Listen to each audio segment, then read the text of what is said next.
How about them Bucs, baby?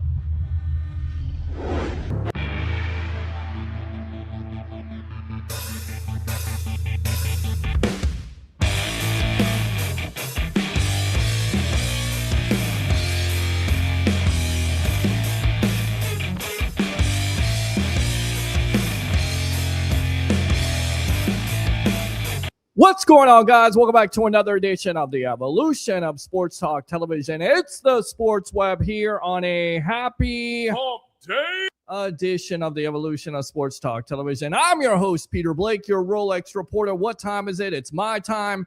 And for fans of the Sports Web, the Tampa Bay sports fan, you go Bucs fans, it's your time. So how do we start off this show? As you know them, you love them, you got to have them on my favorite day of the week.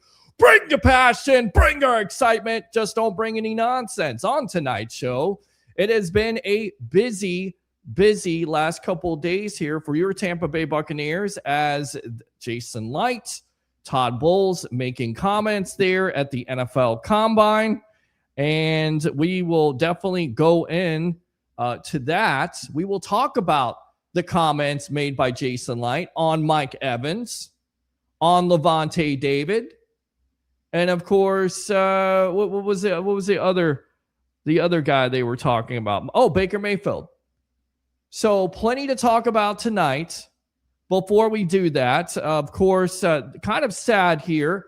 This won't be my last time, hopefully, promoting this place, but in the location that they're in now, they're moving, and that would be Tampa Joe's 9316 Anderson Road, their last day there as they sold the place after 10 years.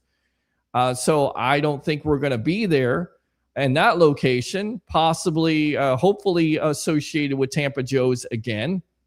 But you have until March 2nd. But again, 9316 Anderson Road, they are selling. Their last day is on March 2nd. So bittersweet, some great memories there, doing away watch parties when it comes to your Tampa Bay Buccaneers and comes to the USF Bulls.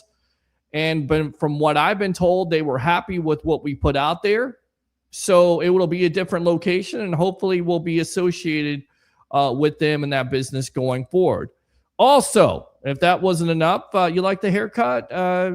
I hope you do. I hope it looks good. I hope it looks professional because you don't have to go far. It's Up the Block Barbershop, 4946 Moog Road in Holiday, Florida. We're going to get out there in a couple weeks, do a show live at the barbershop, go see my favorite barber, Ricky, and all the fine and talented barbers there at Up the Block Barbershop. Whether, again, it's a haircut, beard trim, fade, they got you covered. It's Up the Block Barbershop. Tell them the Rolex reporter, Peter Blake, sent you. And then this is my baby right here. This is the new baby. You guys wanted Go Bucs content. You said, I don't do the Sports Web enough. So I agree with you. So what did I do? I joined up with Fan Arch Network, and we got a show now. It's called Bucs Latest. And last check, I believe we're up at 200 subscribers, which is not great, but 2 weeks, 100 subscribers a week, that's not bad. Now, I'll tell you the difference between this and the Sports Web. Of course, the Sports Web, usually 2 hours. We take your phone calls, engagement.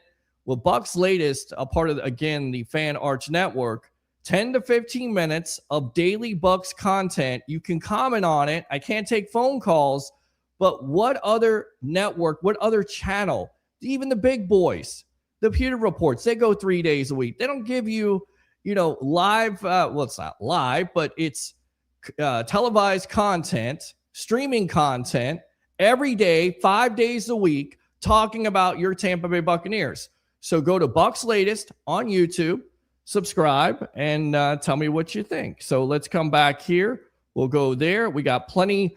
I know we're going to have phone calls tonight. I want to know what you guys think. We'll start it out there. Let's start out with what Jason Licht had to say when it comes to Mike Evans. Of course, last week, Evans' agent, Derek Gilmore, told ESPN that he called the Bucs to inform them that Evans, who is set to become an unrestricted free agent in March, wants to play for a 13th season. Now, of course, it certainly seems like he's going to test free agency at this point. This is what Licht had to say about Mike. I love Mike. We love to have Mike back. He's earned the right with his resume. Of course, this is Light's first pick in his tender as a general manager there in 2014. With Mike as a person, what he's meant to this entire community, fan base, all of us, I could go on and on, which we have. He's earned that right. We love to have Mike back. We'll just have to see how the process goes. Now, your favorite coach, by the way, Todd Bowles, just checking in here. February, 25th, 2026. He is still the head coach of your Tampa Bay Buccaneers. It's exciting! It is exciting, Todd. It's definitely exciting to have a job these days, as a lot of Bucs fans, Bucs Nation there, go Bucs fans, wanted him fired. But he had this to say about Evans. Mike knows how we feel about him. He's been here for a long time. He's a great receiver. He knows we love to have him back. He's earned that right to go out and listen to other teams and see, and we will try to get him back in the fold. But he's definitely earned that right to look around.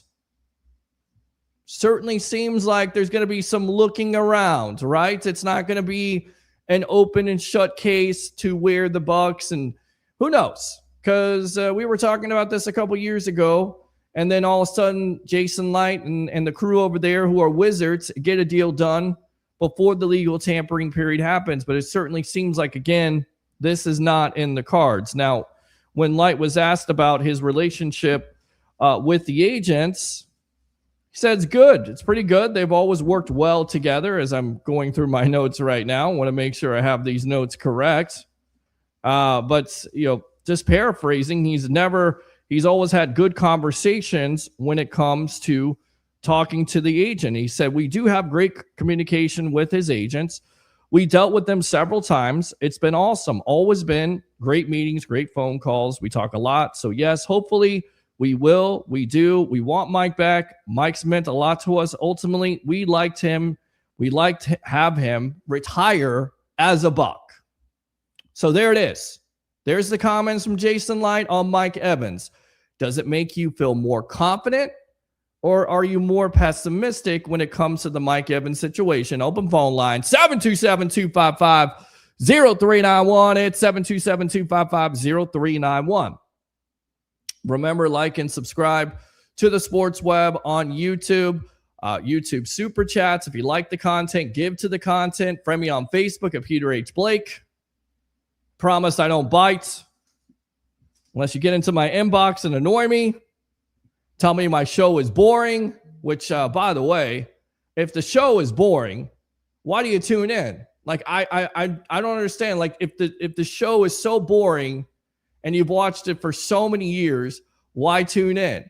And if you think this show is boring, then go tune in to another show. Oh, by the way, there is no other show right now that's going on at 9:10, 9:25 at night. So sorry about your luck. There you go. Nothing at all. Nothing. So we'll go on Instagram Live there. Thank you very much for tuning in. I got some comments. Need to promote the 7-on-7 tournaments. I like that. Tampa Stunner. We'll definitely talk about that. I see Joseph Camareri. Hello to you. Oh, yeah. Let's go out to the other comments here. The webheads have spoken. And again, I want to know what's your thoughts on these Mike Evans comments. Easy for me to say.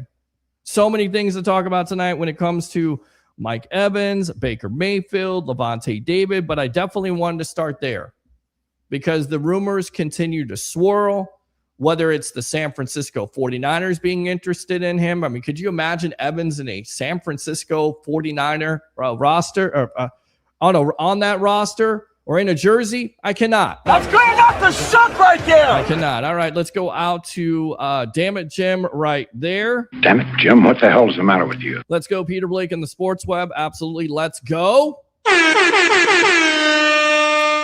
Peter Blake, guess what day it is? It is Hump Day. Hump Day. There you go. Chris Cole says YouTube live chat wasn't working earlier when I was watching another show, so it is working. Thank you very much for tuning in, as always, Christopher Cole. Bolts up 2-0, but it should be 4-0 over the Toronto Maple Leafs. So once again, the Tampa Bay Lightning doing what they've done all year long, playing impressive hockey. The boys are getting it done tonight.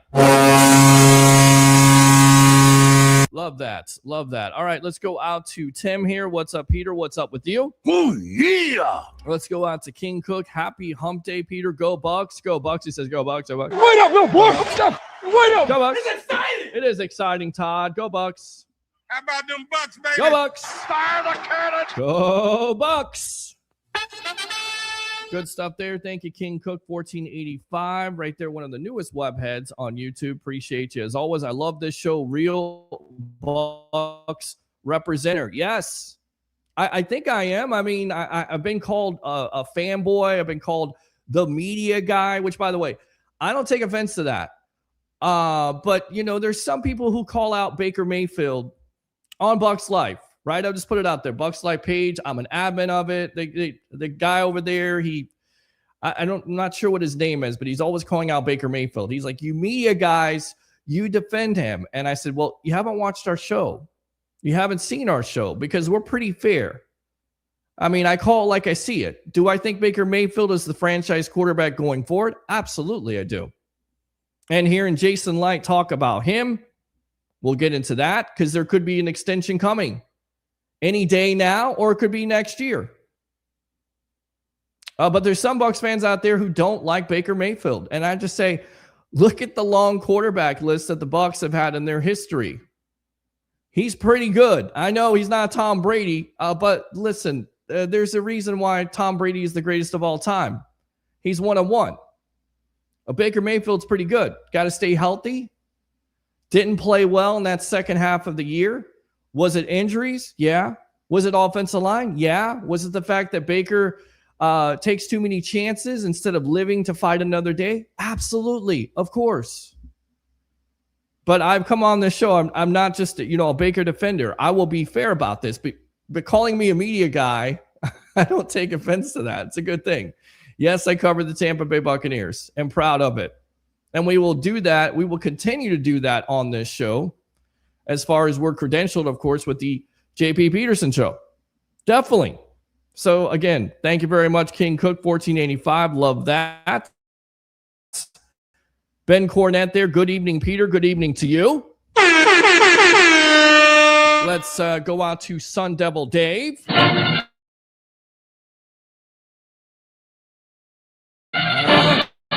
Some of that as the internet went crazy on that right there. Van House Live, Fire Bulls. Again, I just want to announce this to you, Van House Live, because I know you're a troll. You're taking over for the tribal troll at this point because you troll so hard when it comes to this Tampa Bay Buccaneer team and firing Todd Bowles. He is still the coach, February 25th, 2026 at 9:30 at night. So once again, sorry about your damn luck. That's good enough to suck right there. I know, by the way, I missed the media icon, but I got to put this in there. If you don't like Todd Bowles, you can go away. Yes. Go away. Yes. I will hold the door. Yes, hold the door. Absolutely, TJ Reeves.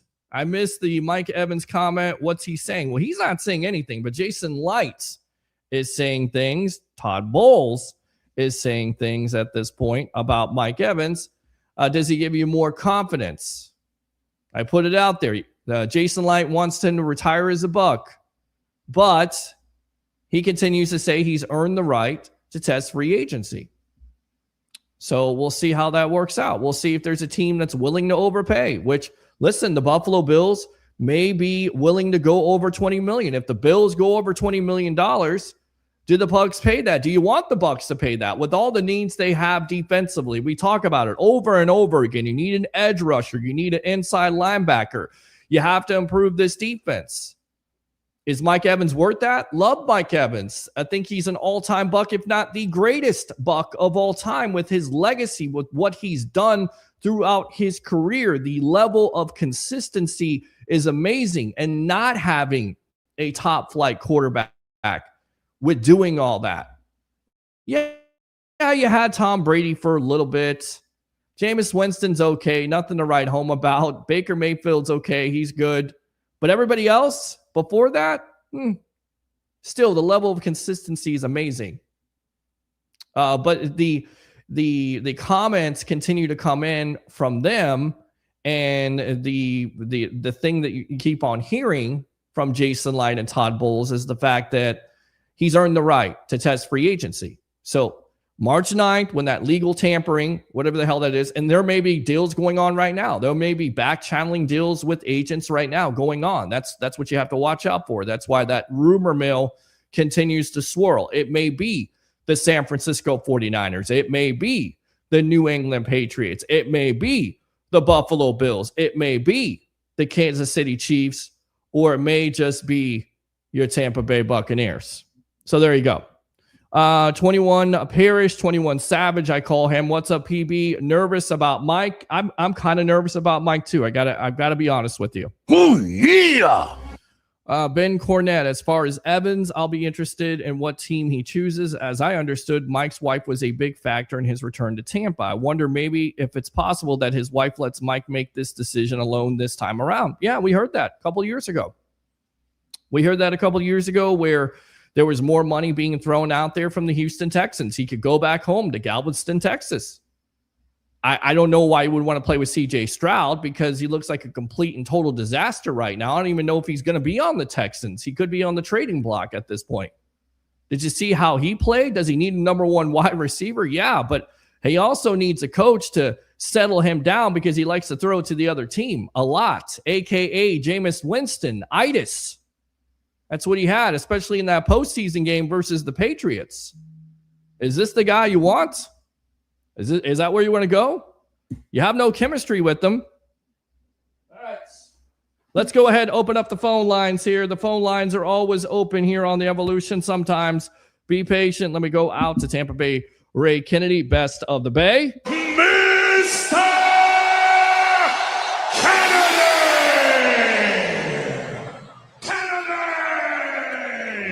All right, Tampa Bay, Ray Kennedy, you're leading it off here on the Evolution of Sports Talk Television on a happy Hump Day edition. What's on your mind tonight, boss? How you doing? Brother, I'm good, but I'll tell you what, I can't believe I'm going to say this. Probably the first time that anyone's ever said this in the history of the What's up? Of the evolution of sports, the sports web, that I learned something tonight watching this one. No, I'm kidding with you, but what did you learn tonight? What did you learn? Go ahead. What did you learn? What were you learning here? What did you learn? Well, I mean, like every time we talk about the Mike Evans and the Jason Light thing, we go back to like his, Mike trying to get paid. The Bucs are respecting it, putting it out there. But yet, you know, I think Light's playing his best hand, and that is that we love you so much, but please go see. And Pete, the thing is, and this is what I learned, to dispel the myth that, because everybody uses the term hometown discount. Right.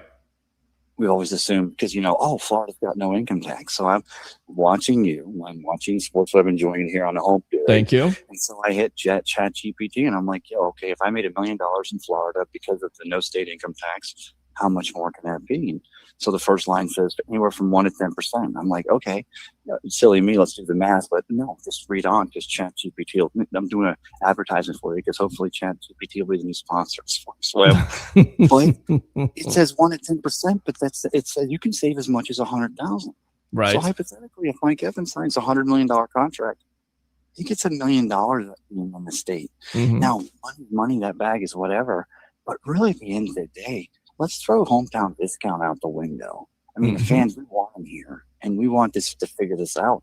We don't know what's going to happen, bro. That's why we're trying to figure this out together. But let's not assume that just because Florida's income tax free and soon to be hopefully property tax free. I'm not sure how that works. We'll figure that out. And so that's what I learned. But yeah, just enjoying the show, and I'm glad leading off for the first time in a while.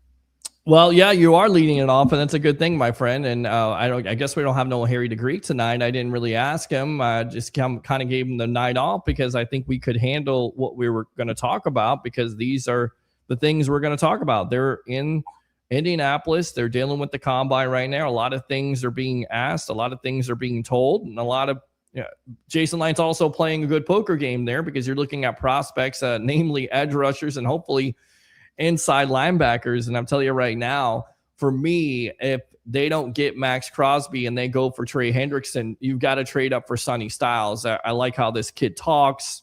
I like how he handles himself. I also paid attention to what Todd Bowles has said, and I wanted to get your comments on this, where he said we got to get bigger at every position. Well, you're going to get bigger at that position, especially that linebacking position with Styles taking the helm there, whether Lavonte David comes back or not. But that was the next thing we're going to get into. Yeah. In care of our friends at 95.7, Jason Light was on the T Crash show yesterday, and he revealed something. And I'll throw this out there to Bucs fans because I've said this time and time again. When Lavonte David, when they beat the Panthers, and you could see the press conference, it seemed like he was done. And then the comments recently seem like they suggest that he could be coming back. Well, this little tidbit came out yesterday. That he's actually at the facilities working out his rehab. So if he's rehabbing, if he's working out at the facilities at that point, to me, that leads me to believe that he may come back for his 15th season. So what do you think about Lavonte David coming back? And again, that tidbit being thrown out there from Jason Light, that he's at the facility working on the rehab. Well, first of all, I'm back to the Styles, the linebacker. I was reading in the Sports Illustrated top 5, and I thought this kid. Was he the one that was the more all-around linebacker?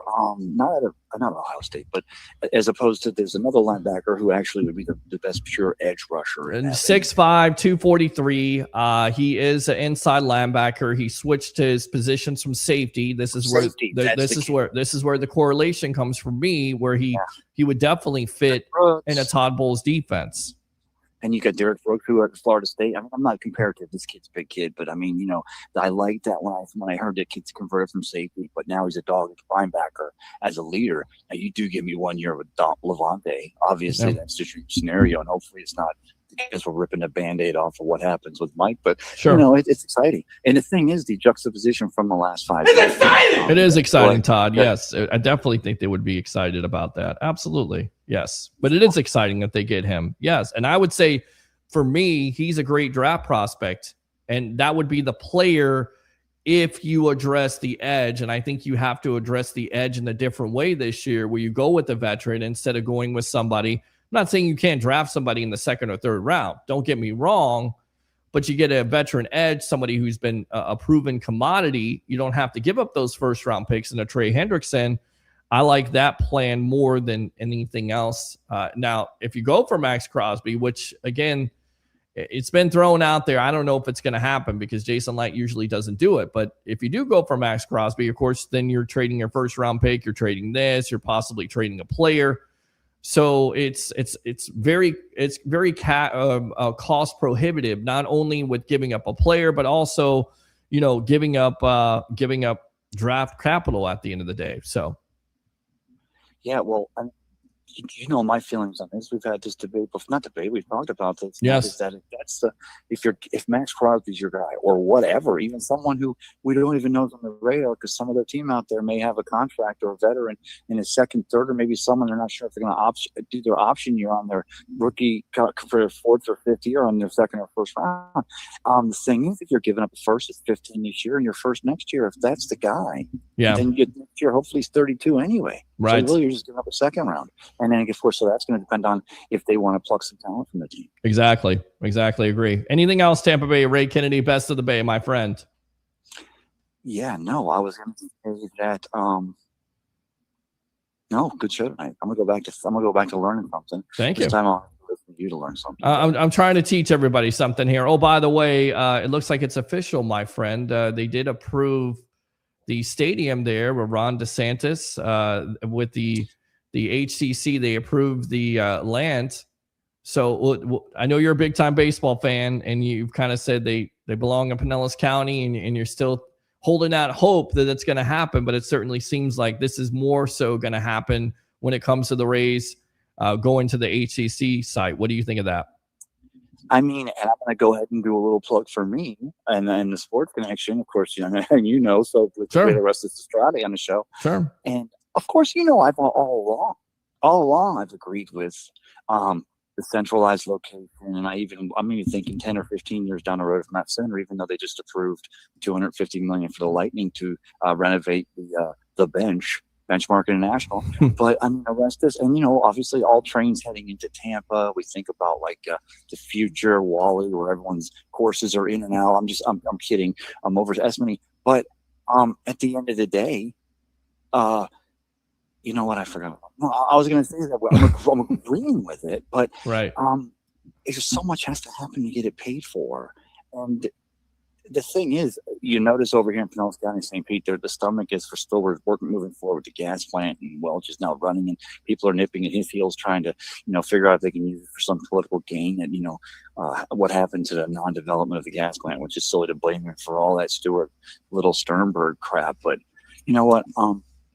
As far as wanting the stadium and getting it approved there, I think that's the first step. And I think it was a slam dunk to get that done. It's just crazy. I mean, I understand. I guess I don't understand politics. Well, you understand it because, again, they're connected with Ron DeSantis, and they made this deal most likely before they had a deal done, before it was sold. This is the reason why it was sold to this ownership in the first place, because they had something done. So they're going to get this done. Ask a question, though? Yes. And I said this. The irony is, just talking from the point of view, not that I'm saying the people who we haven't heard anything from, right? The big people in town that are 20 feet across the street, the Glaziers, right? The fact that the Buccaneers and football are the number one revenue, and the football season starts in September, or maybe the football season never ends anymore, but then it goes all through the winter months, and hopefully it ends for us in February, and that brings in tourism for opposing teams, so we can complain about their fans being there and this and that. But does anyone else wonder? Doesn't it feel like it was set up to fail over there, to say that they're gonna move the entire world to get baseball where it belongs, and in everybody's head to have it centrally located with those trains like Wally, and we're all heading in and out. But at the end of the day, you're ignoring the fact that the tourism, the baseball season runs from April through, well, hopefully October into early November. Right. And those are the least amount of tourist months the entire year in Florida. It's hot. Nobody wants to be outside. But you're expecting tourism to carry the bill to build whatever. Let's just say I don't think it's just tourism. I think it's also the ownership coming on saying we're willing to pay half of it. I think that's the main deal. I think that's why I didn't get green lighted in the first place. Tampa Bay Ray, I got to run. I got to get these comments out, man. I appreciate your thoughts as always. Use that second call if you want to. Okay. Always, brother. Take care. All right, man. Good stuff there. Open phone line 727-255-0391. It's 727-255-0391. As we talk Bucs tonight, talk some Rays, update the score here. Your Tampa Bay Lightning up 3-0 now.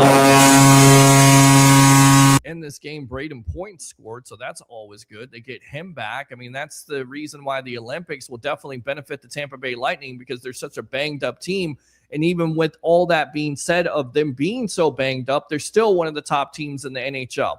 So 3-0 over the Toronto Maple Leafs. Once again, Canada losing again. That's good enough to suck right there. There you go. All right, so we'll go out to these comments, continue to go through these stories and these comments of not only from Jason Light and Todd Bowles on Mike Evans, but also Lavonte David, Baker Mayfield, Tyke Smith. Some really great stuff there. All right, so let me go out. Let's see. How did you feel about Bowles and the Light interviews the other day? Light's body language said it all, didn't it? I think, again, he's just trying to play it close to the vest. I don't really look much at that. He's trying to play a poker game. He's not trying to give away his plans. Are they going to sit down and talk to this agent this week? Have they already done it? Absolutely. I think they're definitely going to have some conversations there in Indianapolis. And at the end of the day, of course, Light's comments are going to be, he's earned the right to go and seek free agency. That's the reason why when people suggested, well, would they franchise him? Well, it's going to be $28 million if Evans signs that. If Evans doesn't sign it, it's a placeholder at that point to possibly get a deal done. But still unlikely, because, again, these comments coming out from Light and Bowles suggest, once again, they're going to give Mike Evans and his camp the opportunity to seek free agency.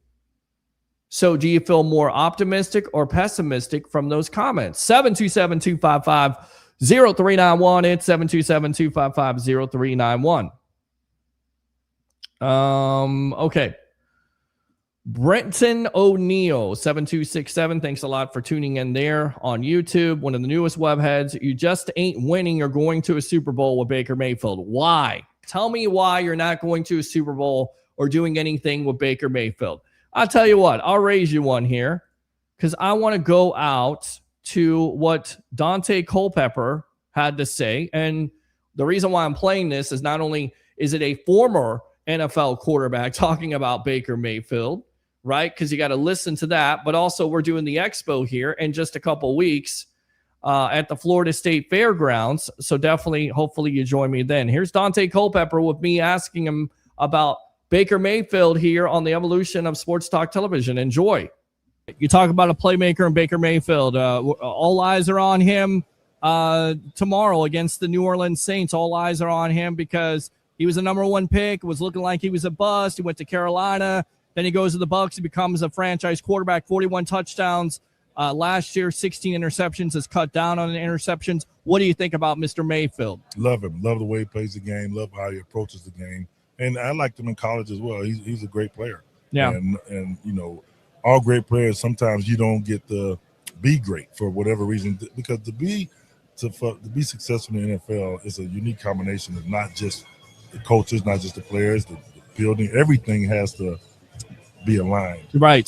So, you know, it shows that, you know, one place he might not be successful, then he goes to another place and is successful. So my hat is off to Baker. I think he's a great player, and you know, I think he's going to continue to have success in this league. All right, so there you go. I mean, that's a former quarterback. Did pretty well with the Minnesota Vikings, had a year there with the Miami Dolphins. I believe played with the Lions. Dante Culpepper talking about Baker Mayfield and how it's not just all on the quarterback. Like, I see this on social media all the time, and that's why people are like, you should stay off of social media. And I'm like, this is my life. This is what I got to do. I got to promote this show. I got to promote it 100% at all times, 24/7, 365, including holidays. And most likely twice and 3 times on Sunday, right?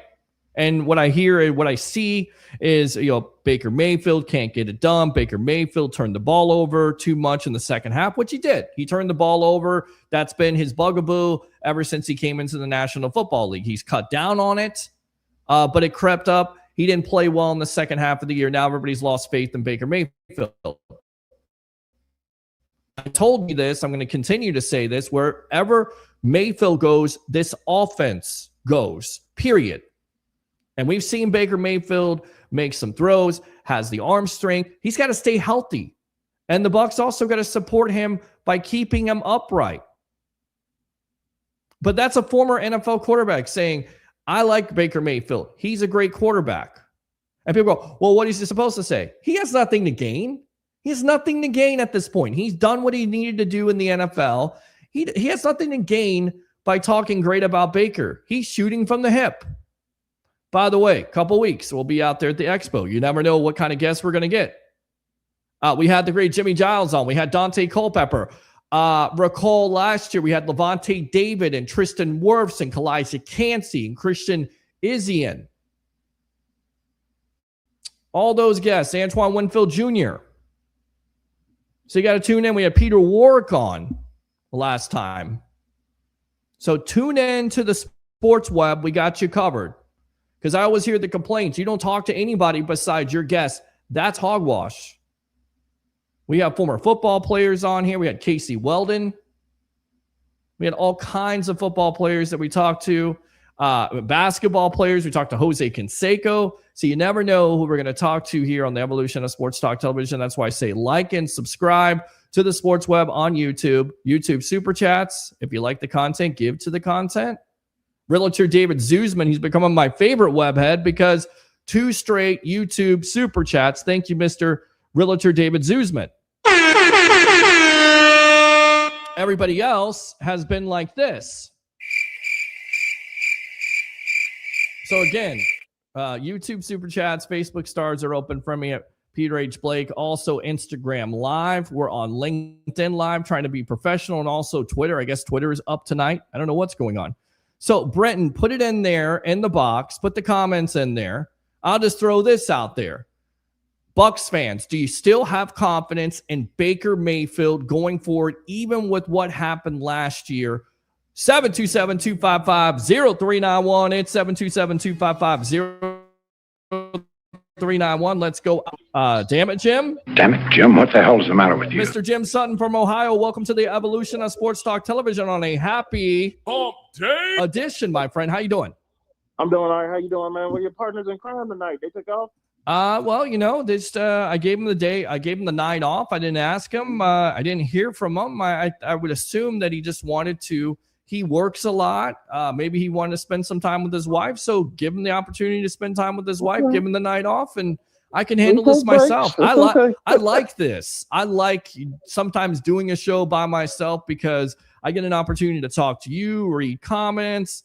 I love those guys helping me out. But at the end of the day, I've done this long enough to where I could sit here commercial free for 2.5 hours, talk to myself, talk to you, talk to anybody when it comes to Tampa Bay Buccaneer football. So let's do it, my friend. It's a happy hump day. Let's talk about the Tampa Bay Buccaneers. What are your thoughts? Man. I heard Jason Light, but I didn't get to hear my boy Todd. What was he talking about? Well, you talked about Evans. He and paraphrasing again, he said, Mike knows how we feel about him. He's been here for a long time now. He's a great receiver. He knows we love to have him back, but he's earned that right to go out and listen to other teams and see, and we will try to get him back in the fold, but he's definitely earned the right to look around. Oh, yeah. I was talking to my buddy, man. He said we need like 1 or 2 pieces. He said maybe a big tight end and a running back. I said, well, I know our running back got hurt, but maybe get him a backup, something to help him out. Well, you definitely would you look at the kid from the Falcons at this point. You could definitely see him. That would be one of those moves. You could definitely kiss goodbye any opportunity to get Kyle Pitts because he just got franchised. It's about $15-16 million. And now you kind of wonder what the market is going to be for, upcoming free agent Cade Otton, who's unrestricted at this point. Will the Bucs bring him back? How much money? Do they want to upgrade? Could they upgrade to Isaiah Likely? Could they upgrade to David Njoku? I mean, these are the things that you have to look at. You have to fill those needs. I wouldn't go and draft one. A lot of mock drafts are putting out Kenyon Sadiq from Oregon at 15, but if you draft a tight end, and I don't care if he's the best player on the board or not, if you draft a tight end at 15, when you have clear needs at edge rusher and linebacker, there should be an investigation at this point. Yeah, Jason Light said he's ready to get his stuff through the draft. Right. So I heard him say that. So get him some defense. Well, that's it. All defense until further notice. And Tyler Algier, that could be a possibility, although I throw it out there. If they want to get Algier, does another team want him to start? Does he want to be a starting running back, or does he want to come down here and be the backup to Bucky Irving, who, of course, is coming off a shoulder surgery? Man, we leave that up to them, decide them decisions. That's for my pay grade. All right, so you feel calm. How do you feel about these comments from Jason Light, Todd Bowles on Mike Evans? What do you think about this whole situation? Are you optimistic or pessimistic? I think I'm optimistic, and they'll bring him back. But they're going to give him time to work out with his people. Okay. His manager. I mean, what is it? The guy that helps him move around the NFL. What do you call that? Who? What's his, I can't think of what you call it, right? You know what I'm talking about, when the guy he hires to help if he got a trade or something. His agent? Yeah, his agent. Yes. You got to talk to his agent. Yes. But it's his decision at the end of the day, so hopefully he'll come back and they take care of him. So, I agree. But I think as far as they letting him decide, and then when they come to the meeting table, I think they're gonna take care of him.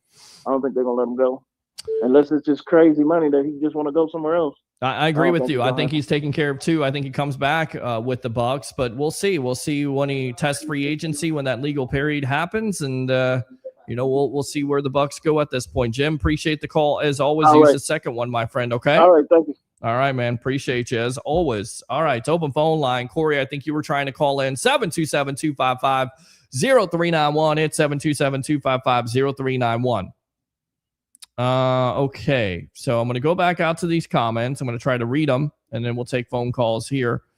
Where am I at? Okay, so Van House Life says fake news, Bucs news. You're fake. That's good enough to suck right there. Here's TJ for you. Go away.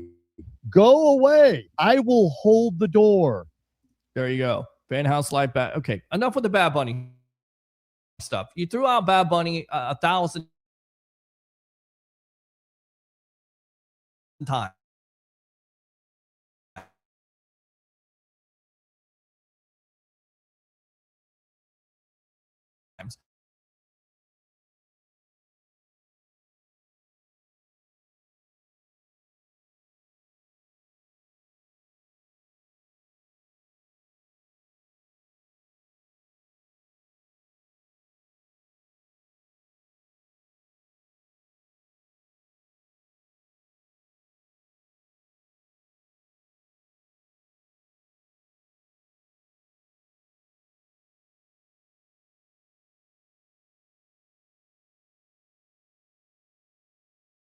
Come up with something else.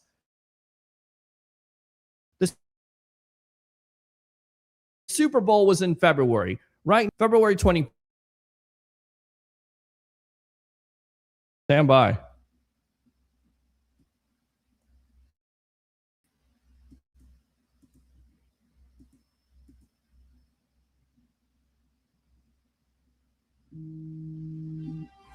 Are you there, Corey?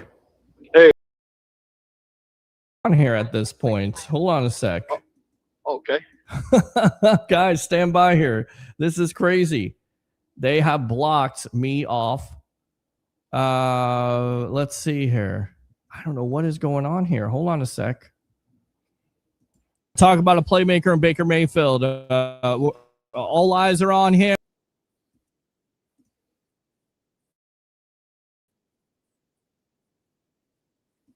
All right, stand by, guys.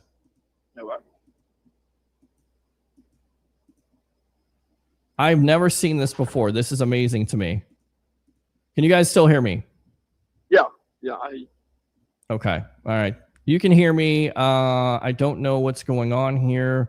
Let me go ahead, take a break here really quick. We'll play something from the Greek. We'll see if this makes it work, or actually play this commercial from Up the Block Barbershop. You don't have to go far. It's Up the Block Barbershop, 4946 Moog Road in Holiday, Florida. Whether it's a haircut, a beard trim, a fade, they got you covered. Go see my favorite barber, Ricky, and all the great barbers there at Up the Block Barbershop. Tell them the Rolex reporter, Peter Blake, sent you. Again, it's Up the Block Barbershop, 4946 Moog Road. Let's go out to the phone lines. Broadway, you're on the Evolution of Sports Talk Television, live here at Raymond James Stadium after your Bucs fall to 6-3. Go. All right, so I don't know what's going on here. Stand by. All right, Corey, call me back, all right? Because I can hear you here. All right, stand by. Wow. Okay, let's see here.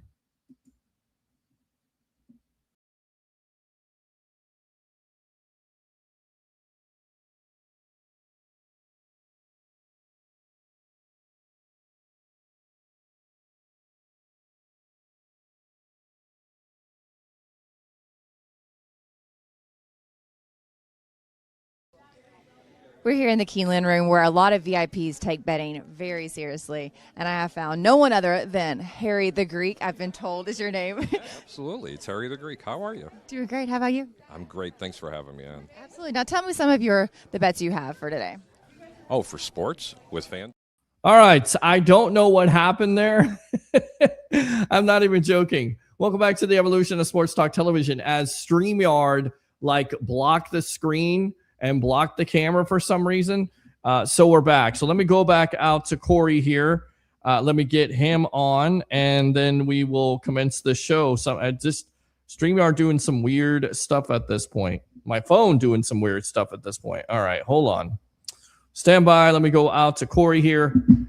Thanks a lot for being patient. I don't know what was happening there. So hello. I'm back. I don't know what in the world was going on there. You had to get your tech guys, right? I got no tech guys. That's the thing. I mean, it's a StreamYard, and they're blocking. It's like they blocked my camera. I'm like, what are you doing at this point? So hopefully people come back, because people were watching, and now they're not watching because they think the show is over. The show is not over. All right, my friend, what's on your mind tonight, man? Welcome to the Evolution here on a happy hump day edition, man. What's up? Yes, sir. Yes, sir, man. I heard something on. I guess it was on sports radio or something that Mike was willing to come back, but he needed some kind of plan from the Bucs to show some kind of future plan, what they go try to do to win, because he say he want to win. Right. This is what it's all about. This is what it's all about. This is what it's always been about. I've said it over and over again. People keep on going, well, it's $20 million, it's money. It's not money. The guy made $161 million lifetime overall.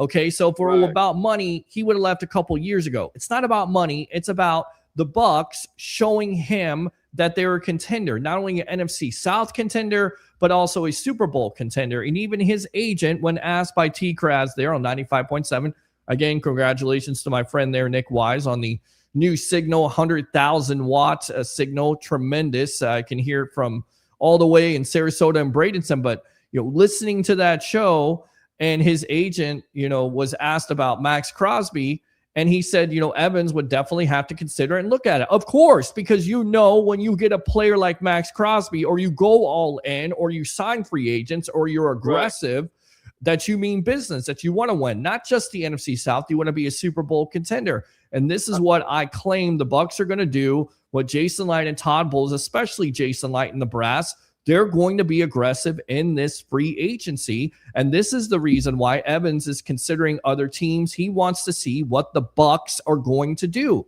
Yeah. Yes. I think he know in his mind that Jason Licht is not really aggressive like that. He really like to build through the draft, but it's time out for that, man. We got to go for the gusto right now, man. And I really feel we really need to go ahead and get Max in here, man. I mean, we got to do whatever we do to get that pass rush pressure in him, man. There was rumors there was a proposal thrown out there for Chris Godwin. I threw it out there a month and a half ago. People kind of scoffed at it, but you give up Chris Godwin, and could you fathom that you could lose Mike Evans and Chris Godwin in the same offseason? And that would be bad. To me, that doesn't look good. We got so much money tied up in the receivers, man. Agree. Wow, man, we got like 4-star caliber receivers. Would you trade Chris Godwin for a Max Crosby and a number one pick? To me, I personally I would, because of what we got. Like, we got McMillan and Abuka, man, and Abuka can play all three positions. McMillan can play pretty much too. He can play like the boundary and the slot where Godwin played. But Godwin right now, he just pretty much a slot. He pretty much a wide, man. Yeah. I love Godwin, don't get me wrong, but he just missing stuff to me. I don't know. Missing stuff to me. He was hurt last year. He was hurt the year before. He's coming off a traumatic injury, but you saw when he came back that he was the old Chris Godwin, that there were flashes of brilliance. Now, can he stay healthy this year? It remains to be seen. That was the biggest problem with the Tampa Bay Buccaneers. Say whatever you want to. Say it's an excuse all day long, and even Todd Bowles talked about this yesterday, not using the excuse of injury being that, because there are other teams in the National Football League that were able to overcome it. The Bucs were not one of those. They were really hurt by it, especially in that wide receiving room and especially on that offensive line. They absolutely got trampled by injuries last year. So, hopefully, but people blame the strength and conditioning. That's not all on strength and conditioning. You got to keep yourself up as a player too. They professional. Right. You got to keep your body right and everything. Like Abuka. I don't think Abuka was kind of used to this heat down here, man. I don't think he was staying hydrated enough. You know what I mean? Right. He was coming up with that little hamstring injuries and stuff like that. So, I mean, we'll see, man. But I'm really willing to we need to make a big splash, man.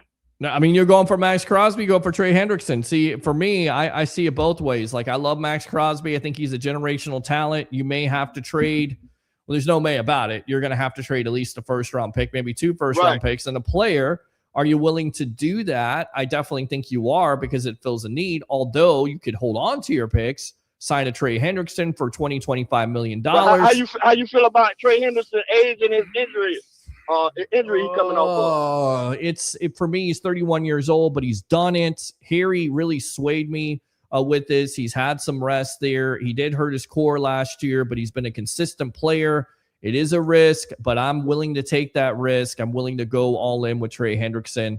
Even at 31 years old, I still think he can get it done. He's been able to get it done. The injury situation, you know how you solve that? You get back David. Would that be deja vu with what we just did with Asim Reddick?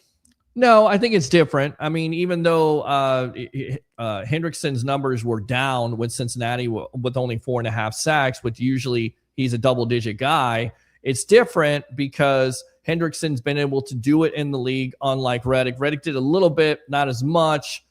Reddick was a problem with the attitude. Hendrickson's never been an attitude problem. He's from Florida. He has something to prove. I know I know where you're going with it. I get that. It is a risk to a certain degree, but I think it's a calculated risk. That's pretty much a Jason Licht move. What you just said with Henderson. Yes, Yeah, exactly. that's pretty much what he gonna do. Yeah, that's pretty much what they gonna do. Well, it solves both things because then at the end of the day, you don't have to give up a player. You don't have to give up, draft capital. So you can try to focus on inside linebacker, maybe get a Sonny Styles. Maybe if he falls down, which, there's been talk of him, not getting past Dallas. I think Dallas picks at 12. So if it becomes a Tristan Wirfs situation, remember, Jason Licht, he trades up one spot. People go, why do you trade up for Tristan Wirfs?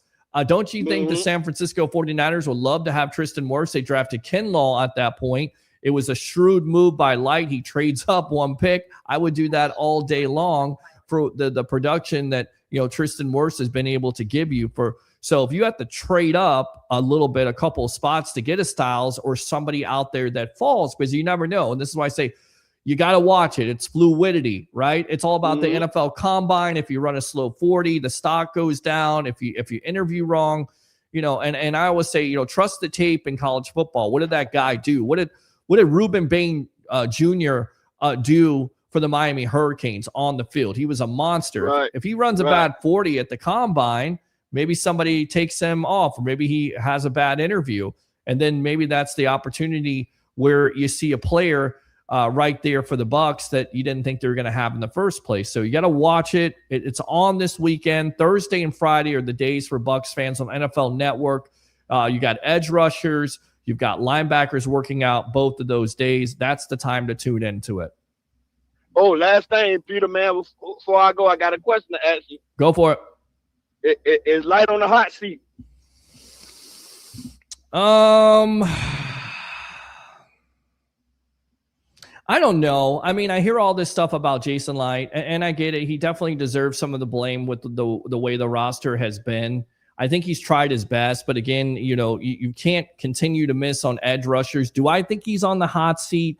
I don't. I still think if it all goes wrong, that the Glazers trust him enough to keep him in there because he can hire another coach if need be. They trust him with those football decisions. They've done it for years. I don't know if he's on the hot seat, but I definitely think he's feeling the pressure.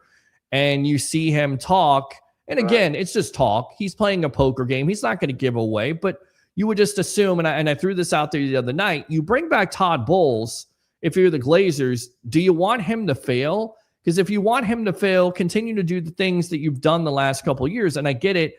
Light's hit on those draft picks, but he's also missed on an edge rusher. JTS, Chris Braswell.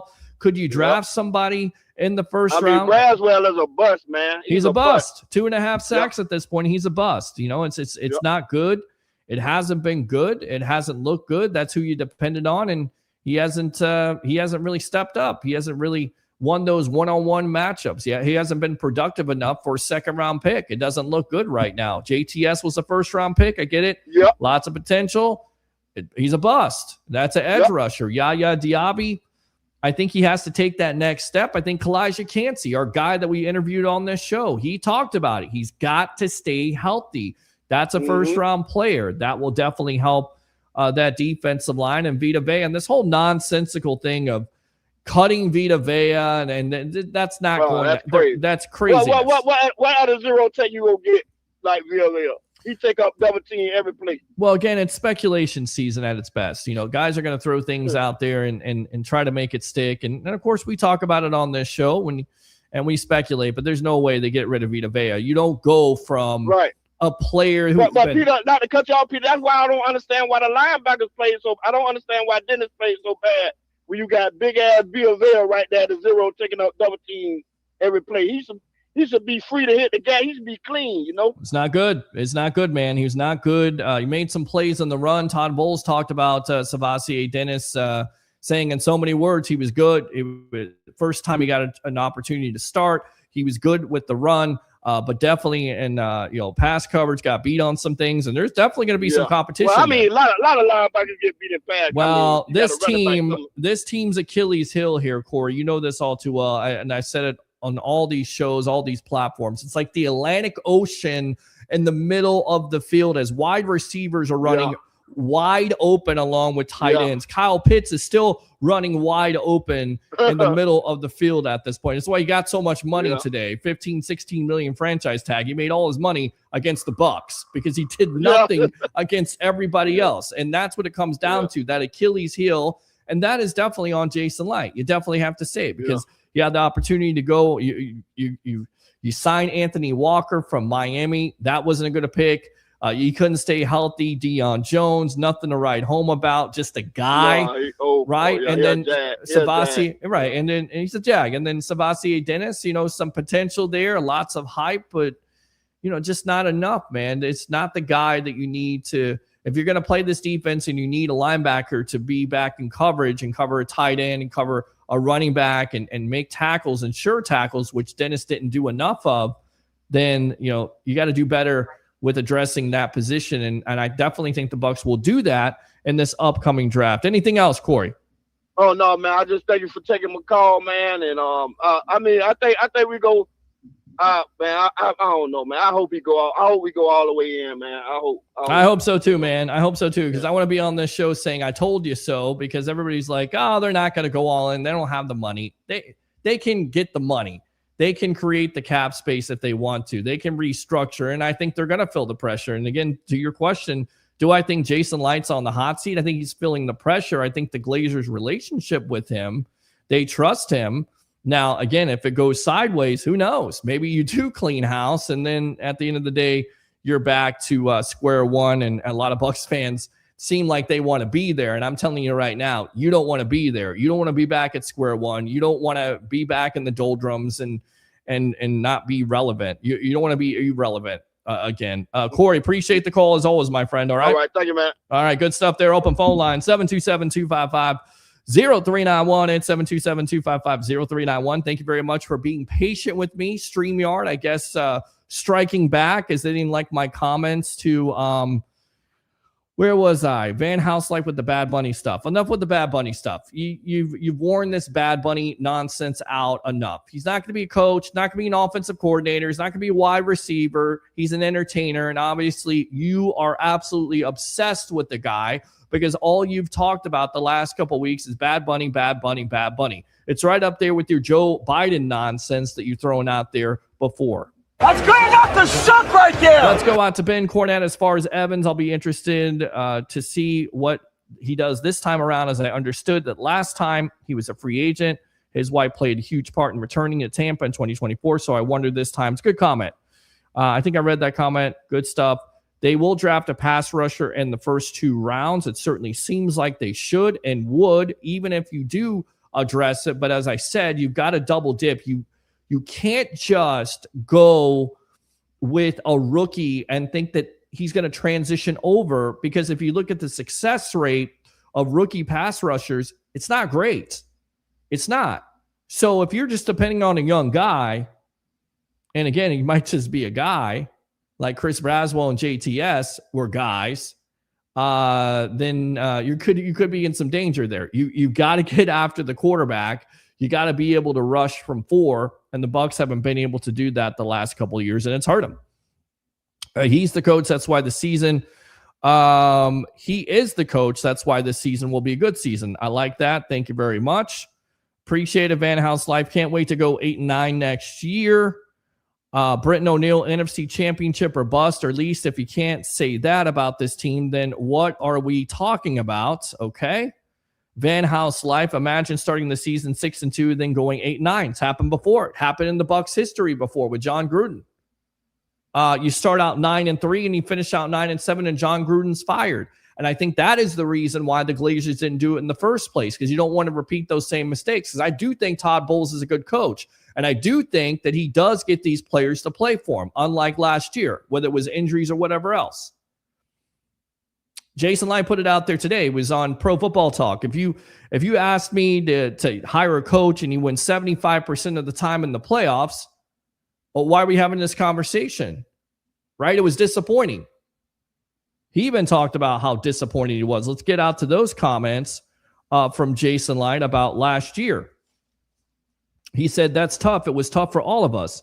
It was tough for any of us to look at any of the players and not feel the way we felt. I mean, coaches as well as the entire organization. It was painful experience to have our season slip away like that. But trust me, we all own it. We're doing everything we can with our plans here moving forward to try to get back on track, and I'm confident that we will. That's Jason Licht. That's the reality of the situation. It happens in the National Football League. It happened with Nick Sirianni and the Philadelphia Eagles as they started out 10-1, and then, by the way, lost to that Todd Bowles-led Bucs team with Baker Mayfield in the first round of the playoffs. Did they fire Nick Sirianni? No, they didn't. Guess what? They were patient, and they won the Super Bowl the next year. Open phone line, 727-255-0391. It's 727-255-0391. Van House Life, and still being able to keep your job. Well, that happens. Don't care about Mike. I think y'all get too attached to the players. Well, I think you all don't understand the legacy that Mike Evans brought to the Tampa Bay Buccaneers. And if you don't care about Mike Evans, then what are you talking about?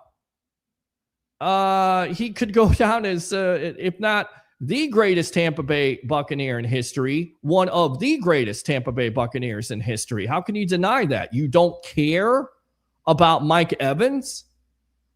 What Buccaneer fan says that? Like, I don't care about Mike Evans. Y'all get too attached. Really?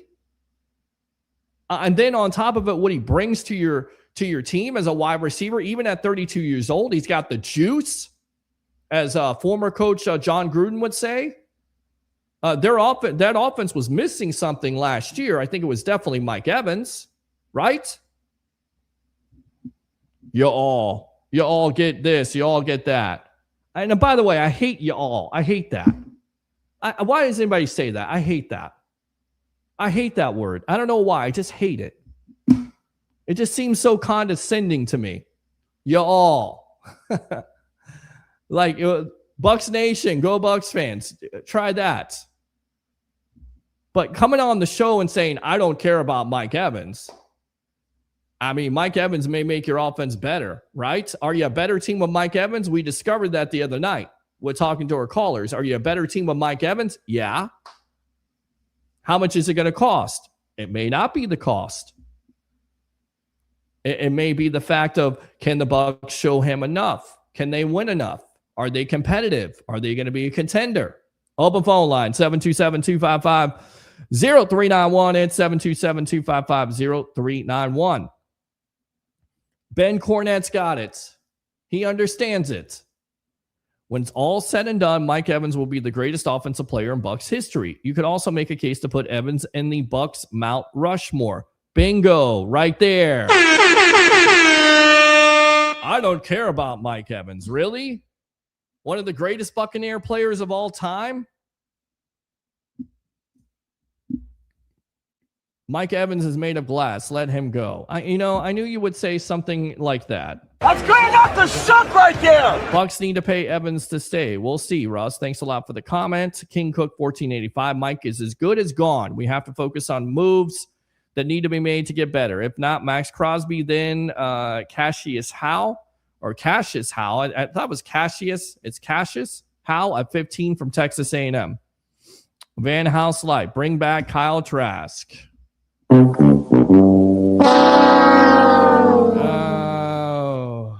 Russ Lawson. Let's see. Lock Evans into a 2-year deal. I think that's what he's going to sign in the first place. I remember when Peter Blake said 5 years ago that Todd Bowles being head coach would turn out to be a disaster. I guess 2020 Peter was right. First, he was never the head coach in 2020, moron. That was BA.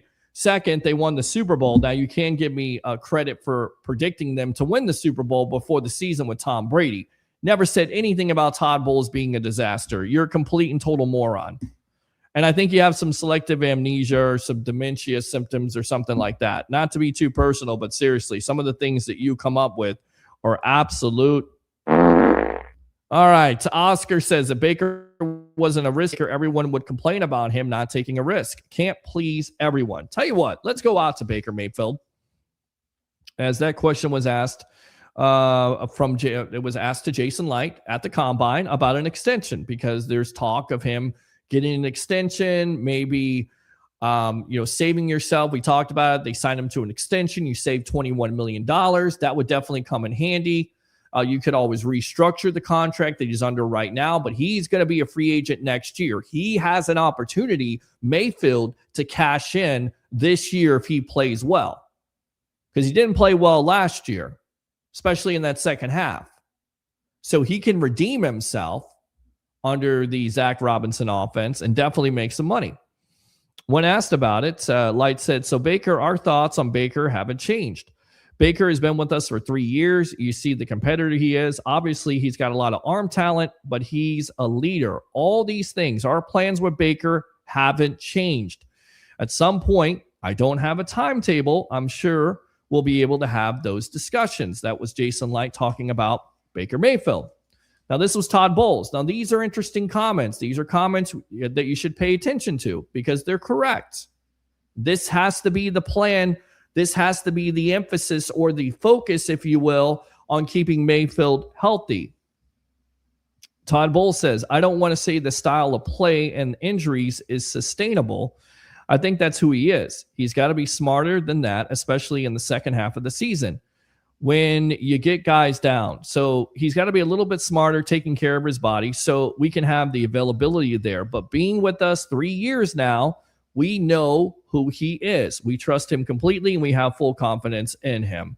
Open phone lines. What do you think about those comments about Baker Mayfield? Should the Bucs sign him to an extension now? Should they wait? Do you think Baker will wait? 727-255-0391. It's 727-255-0391. So, yeah, Baker wasn't a risk taker. Everyone would complain about him not taking a risk. Can't please everyone. Yeah, you'd be just a guy, right? We keep on saying that, a jag or a DLG quarterback or, just a game manager. Wait up, little boy. Stop. Wait up. Let's see. Russ Lawson says Clemson cornerback Terrell.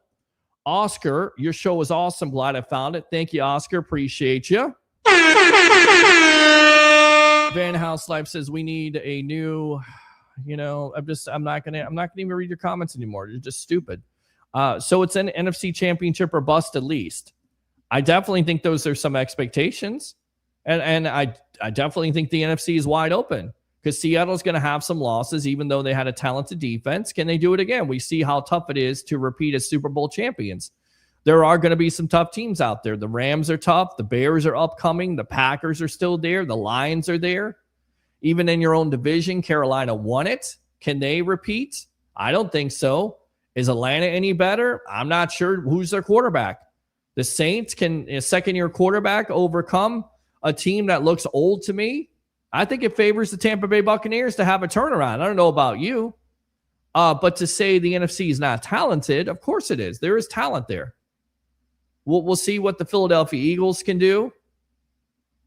We'll see what the Giants can do with the new coach. Right? So the Commanders. I mean, there's Dallas Cowboys, and always about the Cowboys in the league. But I don't see like an overwhelming team to where the Bucs are like, oh my God, you got to worry about them. Like, who knew Seattle was going to turn it around? They had the defense, they ran the ball, they had a quarterback to take care of the ball, and it's Sam Darnold. And I'm hoping that Baker was watching that Super Bowl and it ate at him to where he has a chip on his shoulder and he says, oh, you know what? That guy won the Super Bowl. He was in the draft class. I'm going to do the same thing. That's my goal this year. It's always the goal. I talked to a player a long time ago who said that's always the goal. That's always the goal of this team. Super Bowl bust doesn't necessarily mean it's going to happen.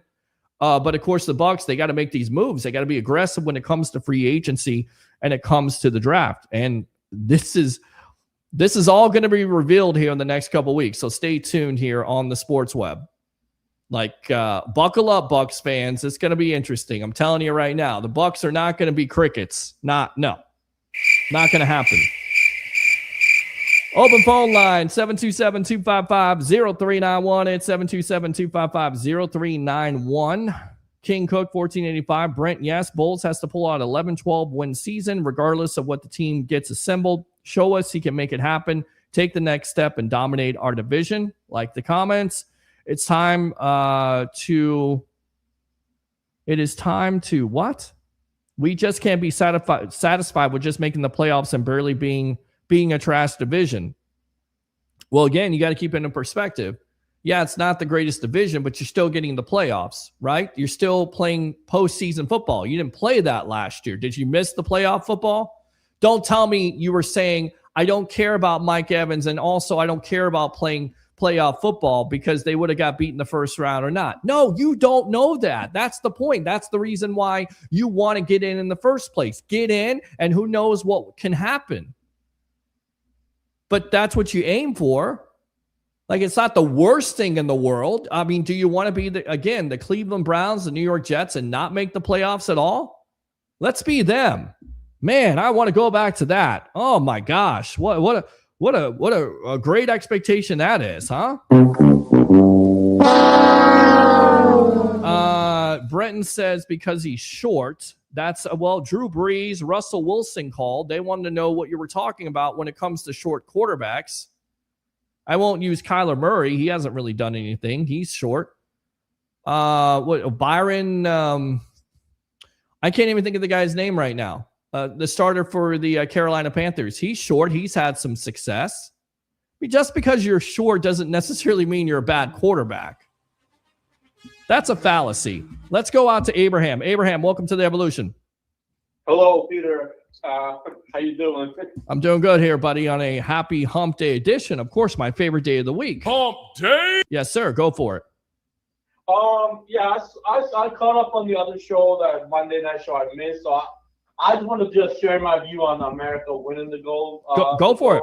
Go for it. Yeah, so you got to imagine, it's 1980, Lake Placid, New York. Mm-hmm. The underdog team, United States, beat the Soviets during the Cold War. Mm-hmm. And then in this year, hockey is considered a Canadian pastime, and Canadians supposedly dominated it. And now America, after 46 years, they played a solid defensive game, because hockey is usually low. I mean, it depends, some like baseball, but sure, it's a low-scoring game, and overtime they got the winning shot. I mean, this is epic, and this is a shot in the arm for the sport of hockey in the United States.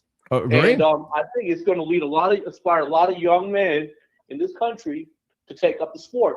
Mm-hmm. And it's a great moment for the United States. It really brings a lot of national pride. Well, I think it's a great thing. And as I said, no matter your politics, no matter your views, it seemed like everybody came together that one morning rooting for a team. And that's the great thing about sports. That's why, it brings it all together. That's what I love about sports at the end of the day. And listen, Canada's talented, and everybody thought they were going to run away with it with McKinnon and McDavid and, all these talented players. But what does it show? It's not saying that USA isn't talented enough. They're just gritty enough. They wanted it more, and they had something to prove, because you're exactly right. They haven't won a gold medal in 46 years, and it's an amazing event.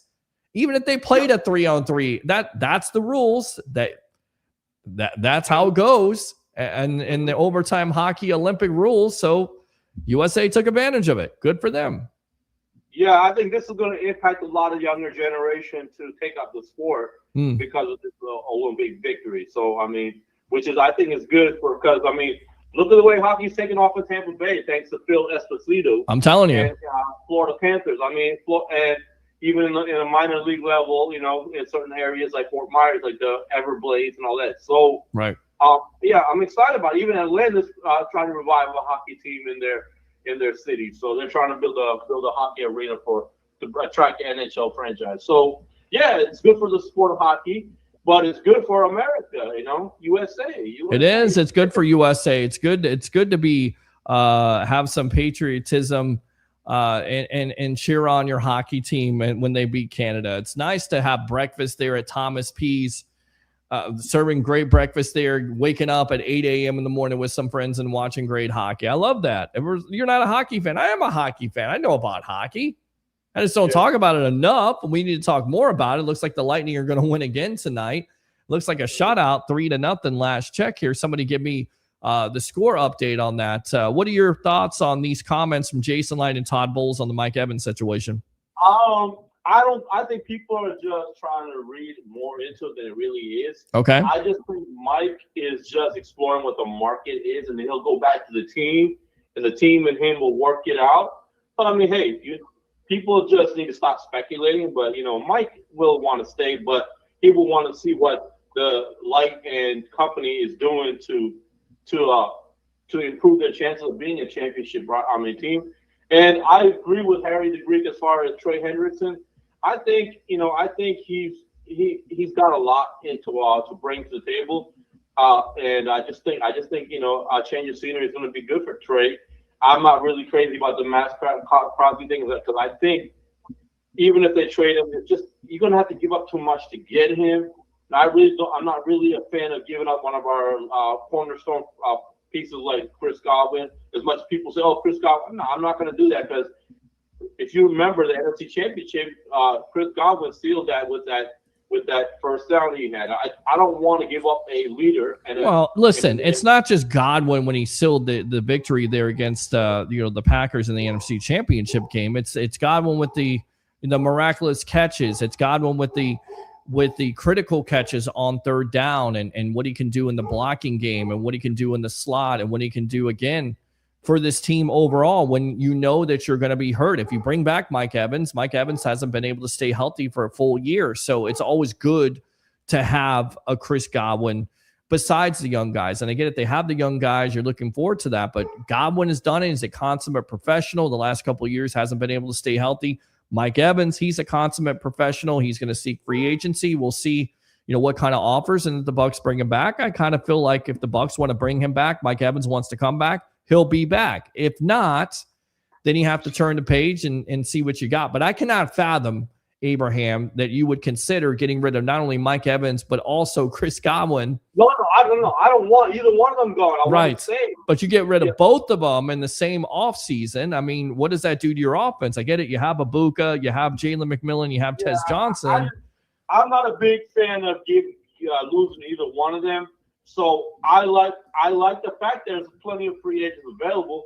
I'd rather load up on guys, and I know I would not depend on the draft alone. Right. I would have some extra guys in, even in the inside linebacker position. I would not just count on the draft alone.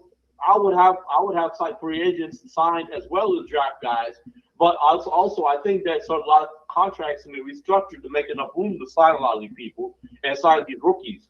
So they need to do some Mike Greenberg needs to do magic in the front office, and along with all the other guys. Well, Jason Licht was talking about that today. Mike Florio, Pro Football Talk. He did an interview, did a great interview, and we'll go through that most likely a little bit next week. And of course, catch me on Bucs Latest. Hopefully, you liked and subscribed because I'm definitely going to hit on some of those comments. But he was asked point blank about Baker Mayfield and the possibility to restructure his deal. And he said, everything's on the table at the end of the day. You would think he would definitely restructure. And Baker Mayfield wants to restructure. You know why? Because he wants to make sure this team wins, gets every opportunity to win. If that means bringing back Mike Evans, if that means going out there and getting a Max Crosby or Trey Hendrickson or one of the linebackers and the Kobe Dean or an Alex Anzalone from Detroit or somebody like that, the kid from Jacksonville. If that's what it takes, that's what you got to do to restructure it, a.k.a. the Tom Brady blueprint. That's the reason why Brady was so competitive for so many years, able to take less money or restructure contracts to make it possible for the Patriots organization to do those type of things. Then that's what you got to do. That's a real team leader, and that's a guy who wants to win. And we know that Baker wants to win. We know he's a true competitor. And, of course, he'll get his money, especially if he earns that money. So there's avenues to go here. It's not the end of the world. Everybody says you don't have enough cap. They'll create the cap if they want to. They will make – and this may be a Glazer decision. They may say – go to Jason Licht and say, we're going to pay Mike Evans this amount of money, and that's it. Abraham, got to run, my friend. Appreciate the call. Use the second one if you want to, all right? All right, thanks. All right, man. Appreciate you. Let's go out to this guy. Let's go out to Sun Devil Dave there from Arizona. Welcome to the Evolution, my friend, on a happy Hump day edition of the Sports Web. What's on your mind, boss? Great job, man. Thank you. Thank you for wasting my time. Goodbye forever. Well, there you go. Exactly. And hopefully Mike Evans isn't saying that to No, absolutely. he's not saying that to the Bucs. Happy hump day, man. Yes. Yes, sir. I love the show. I just want to get your opinion real quickly. So I really think the hold up, or basically all the spin doctoring in the background when Evans is like, we want to see what the Bucs are doing. In your honest personal opinion, do you think the Bengals or the Raiders would want Godwin, a healthy Godwin in a package to get either Hendricks or Crosby? I mean, do you really feel there's that need that Godwin would want to go? Let me put it out there. Godwin to the Bengals doesn't make any sense because they already got Chase and they've already got the other player there. I'm trying to think of his name. T. Higgins. I'm forgetting players tonight. Right, T. Higgins. Right, okay, so they already signed him work. to big money, so that won't work. And I don't think Hendrickson's going to be under a franchise tag in the first place. I think he's ready to go. He's ready to be a free agent. All this nonsense about them possibly franchising him is just that. They're going to let him go, let him test free agency. He wants to get the hell out of there. He wants to get paid, and we'll see how much he wants to get paid because edge rushers don't grow on trees. So he's going to definitely be a pretty penny. With Crosby, I think it's a slam dunk because, listen, if you're drafting Mendoza, we know that Godwin can be a top receiver in this league. He's shown it before. He's never been a number one, but when he's been thrown the ball, he's had over 100 catches. A couple years ago, he was looking like he was a comeback player of the year, looking like an MVP, the way he was playing. Absolutely. You get a steady receiver like that, if you can keep him healthy, who's a great route runner, who's a great blocker, can do multifaceted things when it comes to not only running with the route tree, but also blocking and doing the things that you need to do for a young player like Mendoza. Absolutely, they would want him. No doubt. And Tom Brady would probably put in for it because he knows how dependable Chris Godwin is. He was Godwin. You're right. I think it is. I'm hoping you're right. That's why I want to get your opinion. I think if they maybe give him Godwin, their number one for this year, for Crosby, we'll see what Brady could do. Maybe Brady will, help grease the wheels, so to speak, right? Right. Make things happen. But I got some exciting news in the world of pro football. We've got exciting rule changes. I need you to do your little chime, NFL chime. Oh, where's my chime at? Where is it at? I think this is it. There it is. Well, that's a draft chime, but I know where you're going with this. Are you giving me UFL talk on Wednesday night here? Well, Jiminy Christmas. You're giving me UFL talk? Go ahead. Right, we are. But here, I want to say, because look, number one, what they want to do is if you pass the 50-yard line and it's fourth down, let's say 4th and 6 at the 42, you either got to go for it or you kick a field goal. Field goals would be 4 points. Okay. 60-yard field goals, right? 60 yards or more. Field goals would be 4 points and 60 yards or more. Do you like this idea of forcing them to either go for it or kick a field goal? Well, absolutely. I think I don't know. You're forcing people to go for it instead of I don't know. Doesn't that take the strategy out of the game a little bit? Well, I think what they're trying to do, he's trying to boost up the offense. He's trying to get more eyeballs on the product, as far as UFL ratings. And I think, again, I think UFL is a petri dish anyways, petri dish to NFL. Can anybody? We'll see how it works out this year. I'm pretty excited about it, though. Listen, can anybody in the UFL kick a 60-yard field goal? Probably. I think there's some pretty good kickers there. Oh, come on. I'll double check. I have to look at the stats. What kicker can kick a 60-yard field goal? Well, the guy from Jacksonville's pretty good at it. Okay, right. He's with the Jaguars. All right, the guy from the Rams. Yeah, the Rams kicker's good at it. What's going off the suck right there? Give me some kickers in the UFL. Our boy, you think can kick. Mr. Loving the massage parlor, the Rams guy.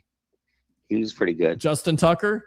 Yeah, he's not playing in the league. So again, you're losing this point. What kicker can kick a 60-yard field goal in the UFL? Well, let's see what happens. I'm pretty excited about those changes. And the other thing is 4th and 15 from 25 instead of onside kick. I believe historically onside kicks now is 4.7% success rate. Mm-hmm. And in the last 15 years, I believe the NFL 4th and 15 success rate is actually 14 out of 64, 21%. That's not too bad. Everybody goes for fourth down these days. 4th and 15. 4th and 15? Huh? Okay. Well, I like the 4th and 15. Get rid of the onside kick. Let's do 4th and 15. No, don't get rid of the onside kick and put the rule back to where it was, where you don't have to let the team know you're. It's so stupid. Yeah, it's but I mean, stupidest rule. I mean, I know Sean Payton won a Super Bowl when they did the onside kick. Yes. In the third quarter. Okay, yes. I love it, but it's kind of like the extra point from like the 10-yard line. It's just kind of a joke. So that's why they had to push it back. I just want to get your opinions. I'm pretty excited about some rule changes. Okay. And we'll see what the XFL. I keep saying XFL. UFL does in March. We'll watch the Orlando Storm. I think this guy's got some good ideas. He's really promoting in the community. They're getting a lot of, let's say, the Orlando Storm's got like guys from Florida, Florida State, Miami, right? USF. That's smart, because if I'm watching them and I know a couple of Florida State players are playing, I'm going to watch the product. Yes, I think that's a smart idea. So we'll see what happens. Good luck. Lightning looked great. I think they won 3-0. They did. It looks like they won again. So there you go. Next week. I'm sorry? Lightning talk next week. We plan to do it tonight, but again, they're doing their watch parties and they're doing their own show. But yes, we plan for it next week on Wednesday night at 10 o'clock. We'll talk Tampa Bay Lightning. Absolutely. Awesome. One more thing. I know we're probably going to do turnbuckle talk, but Elimination Chamber. Yes, this weekend. This Saturday. Yep. CM Punk against our boy from Ireland, Finn Balor. Yeah. It's a big match. Of course, the 6-man Elimination Chamber matches. Trying to figure out who's going to win this thing, because they're going to go against Drew McIntyre for AJ one. Styles going in the Hall of Fame. How about that? That was kind of cool with the Undertaker. Oh, yeah. I watched bits and pieces of that. I saw Undertaker go into the ring, but I was trying to go back and forth. But yeah, that would be great. I'm proud of AJ Styles. No, it's official. He announced it on Monday night. Undertaker. Right. I saw him. I was kind of like watching your show and going back and forth. Well, I appreciate that. Netflix and your show. Right. And I saw Undertaker go in the ring, but I had the sound off, so I wasn't sure what was going on. Well, there you go. That's how you watch. Excellent Some people would say that's how you watch the sports web. You watch with the sound. Yes, I do. Watch it on mute, and then just kidding. And then I go up the block barbershop to get my head shaved. That's it. There you go. You don't have to go far. You're in Arizona. You go from Arizona to Holiday. What is that? 3,000 miles? You don't have to go far. It's only 3,000 miles. Right. All right, Sun Devil Dave. 2,000. Hey, great show again. Thank you. Have a good weekend. I'm going to see my Cubs game, Cubs and White Sox on Sunday. Pretty excited about that here. All right. Cactus League. Okay. So have a great week, and I'll talk to you on Monday. Thank you for wasting my time. Goodbye forever. All right, there you go. He's out. All right, we'll get him out of there on that. Open phone line, 727-255-0391 and 727-255-0391. But again, thank you very much, Oscar. Appreciate that. Your show was awesome. That's awesome for you to say. Again, open phone lines. The questions for the night: how concerned are you about the Mike Evans comments from Jason Light and Todd Bowles? Does it make you more optimistic? Does it make you pessimistic? I'm kind of in between here, because I don't want him to test free agency. I know he's earned the right to test free agency, because I think there are teams out there that are willing to offer him lots of money to steal him away. And it comes down to Mike. It comes down to what his thought process is. Is it about winning a championship? Is it about playing with the quarterback? How much money is it? What is it about? And they're going to get the opportunity during that legal tampering period on March 9th. And then Baker Mayfield. Should the Bucs re-sign him? Should they wait? Do you think they will re-sign him from the comments here? Again, the Todd Bowles stuff, I think it makes lots of sense. Did we get to that? Let's go ahead and read that back again. I don't want to say the style of play and injuries is sustainable. I think that's who he is. He's got to be smarter than that, especially in the second half of the season when guys get down. So he's got to be a little bit smarter taking care of his body. We have that availability there. But being with us 3 years now, we know who he is. We trust him completely. We have full confidence in him. First and foremost, Bucs Nation, do you trust Baker Mayfield? Put it in the comments there, the comments section, or get on the phone line, 727-255-0391 and 727-255-0391. Here on a happy Hump Day edition of the Sports Web. I'm your host, Peter Blake, your Rolex reporter. What time is it? It's my time. And, of course, For Go Bucs fans, Bucs Nation, and the Webheads and Tampa Bay sports fans, it's your time, Monday and Wednesday nights at 9 o'clock. Once again, subscribe, like, and subscribe to the Sports Web on YouTube. And friend me on Facebook at Peter H. Blake. Facebook stars are open. YouTube Super Chats are open. If you like the content, give to the content. All right, so let's see. 11 or 12 season, we read that one. So continue to read here. I think Mike is gone, which isn't a bad thing. He's a Buck for life no matter what. We have to upgrade this team. Fair enough. Brenton says, Brent, it says Brent. I keep on saying Brenton. It's Brent. Brent, Cook, I know they're just happy getting into the playoffs. I don't think they're just happy getting into the playoffs, but fans thinking every year you're going to win a Super Bowl is naive. And it's not realistic.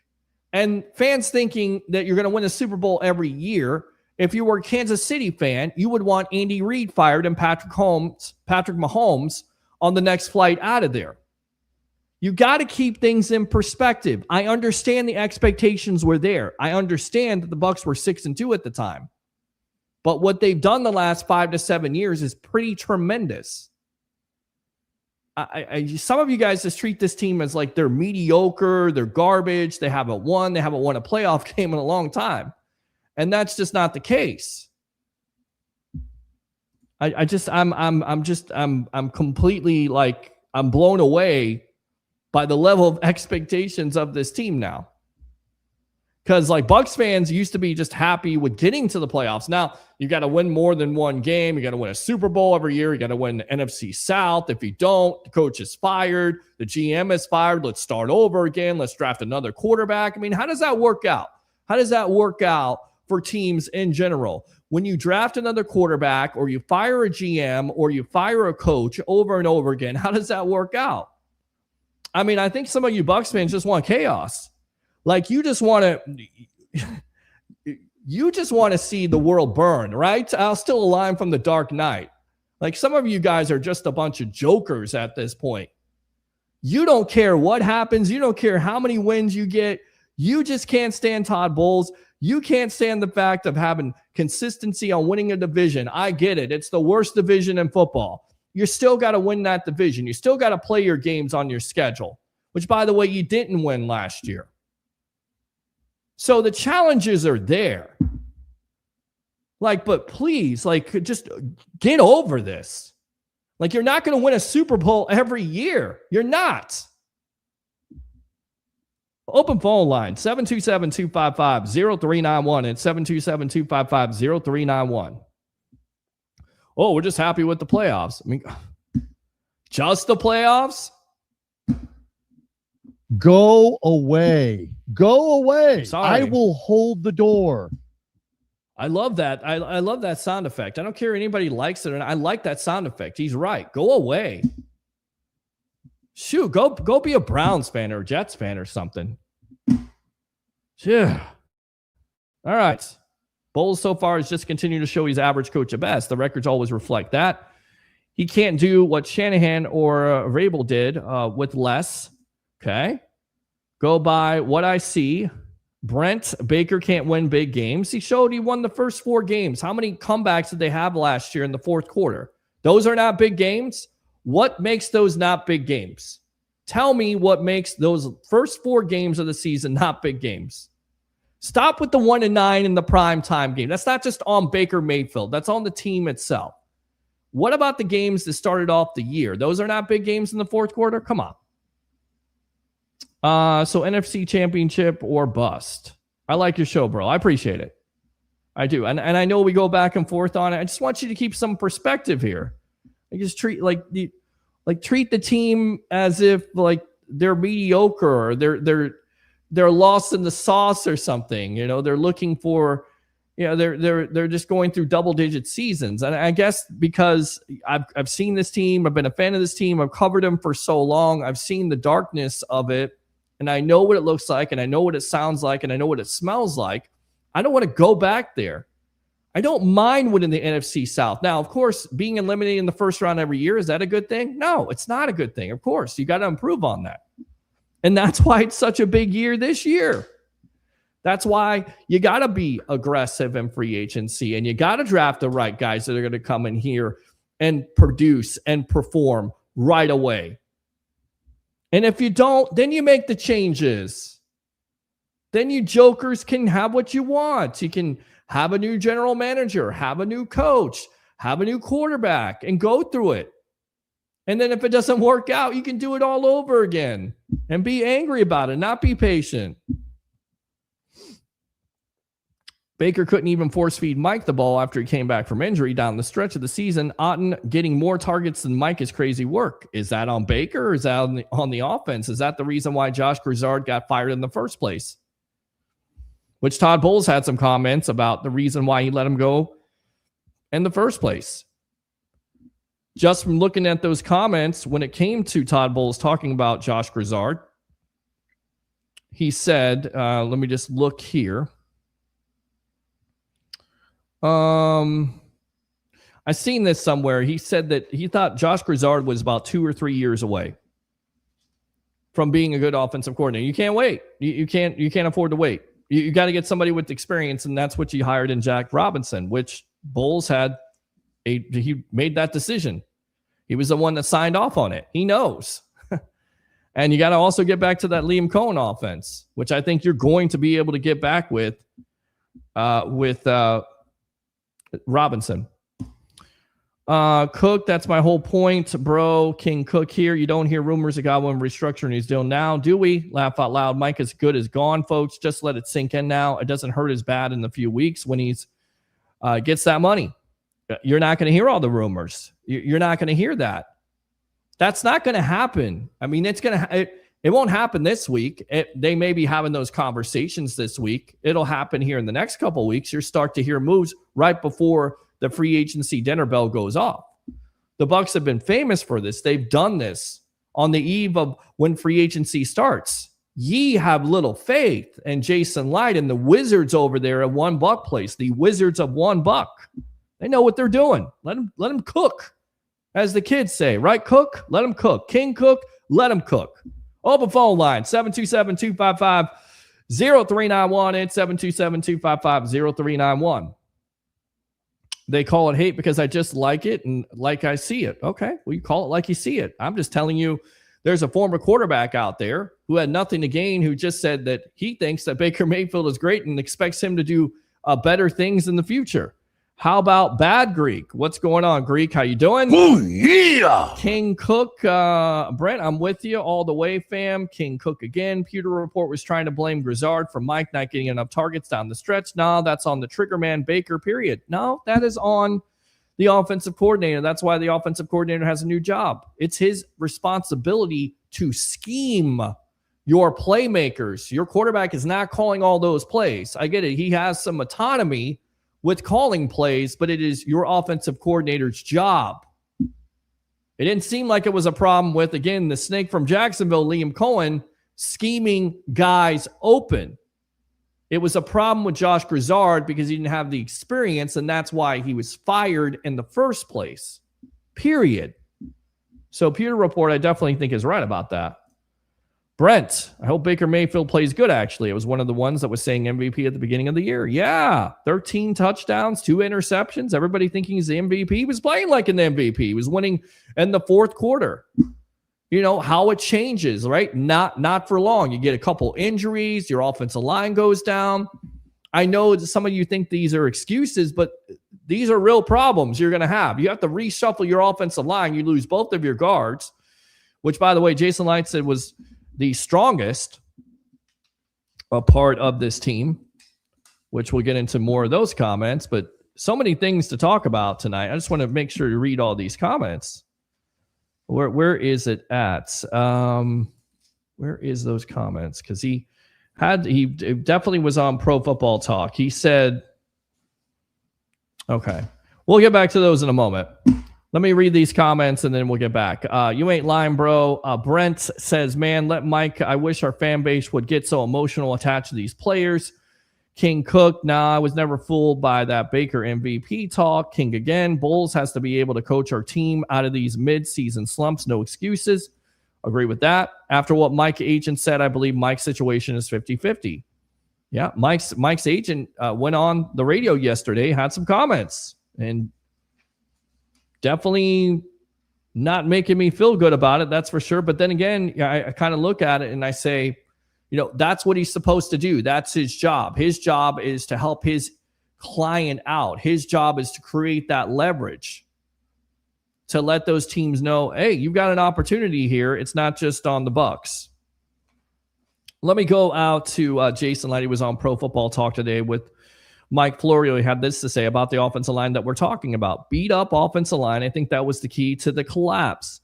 Having that offensive line healthy and back. I think with new offensive coordinator Zach Robinson having a lot of continuity with Liam's offense, I think it will be beneficial for a lot of people, including Baker and everybody. That has been the plan from the very get-go. I told you this. This is what they were planning. This was the plan.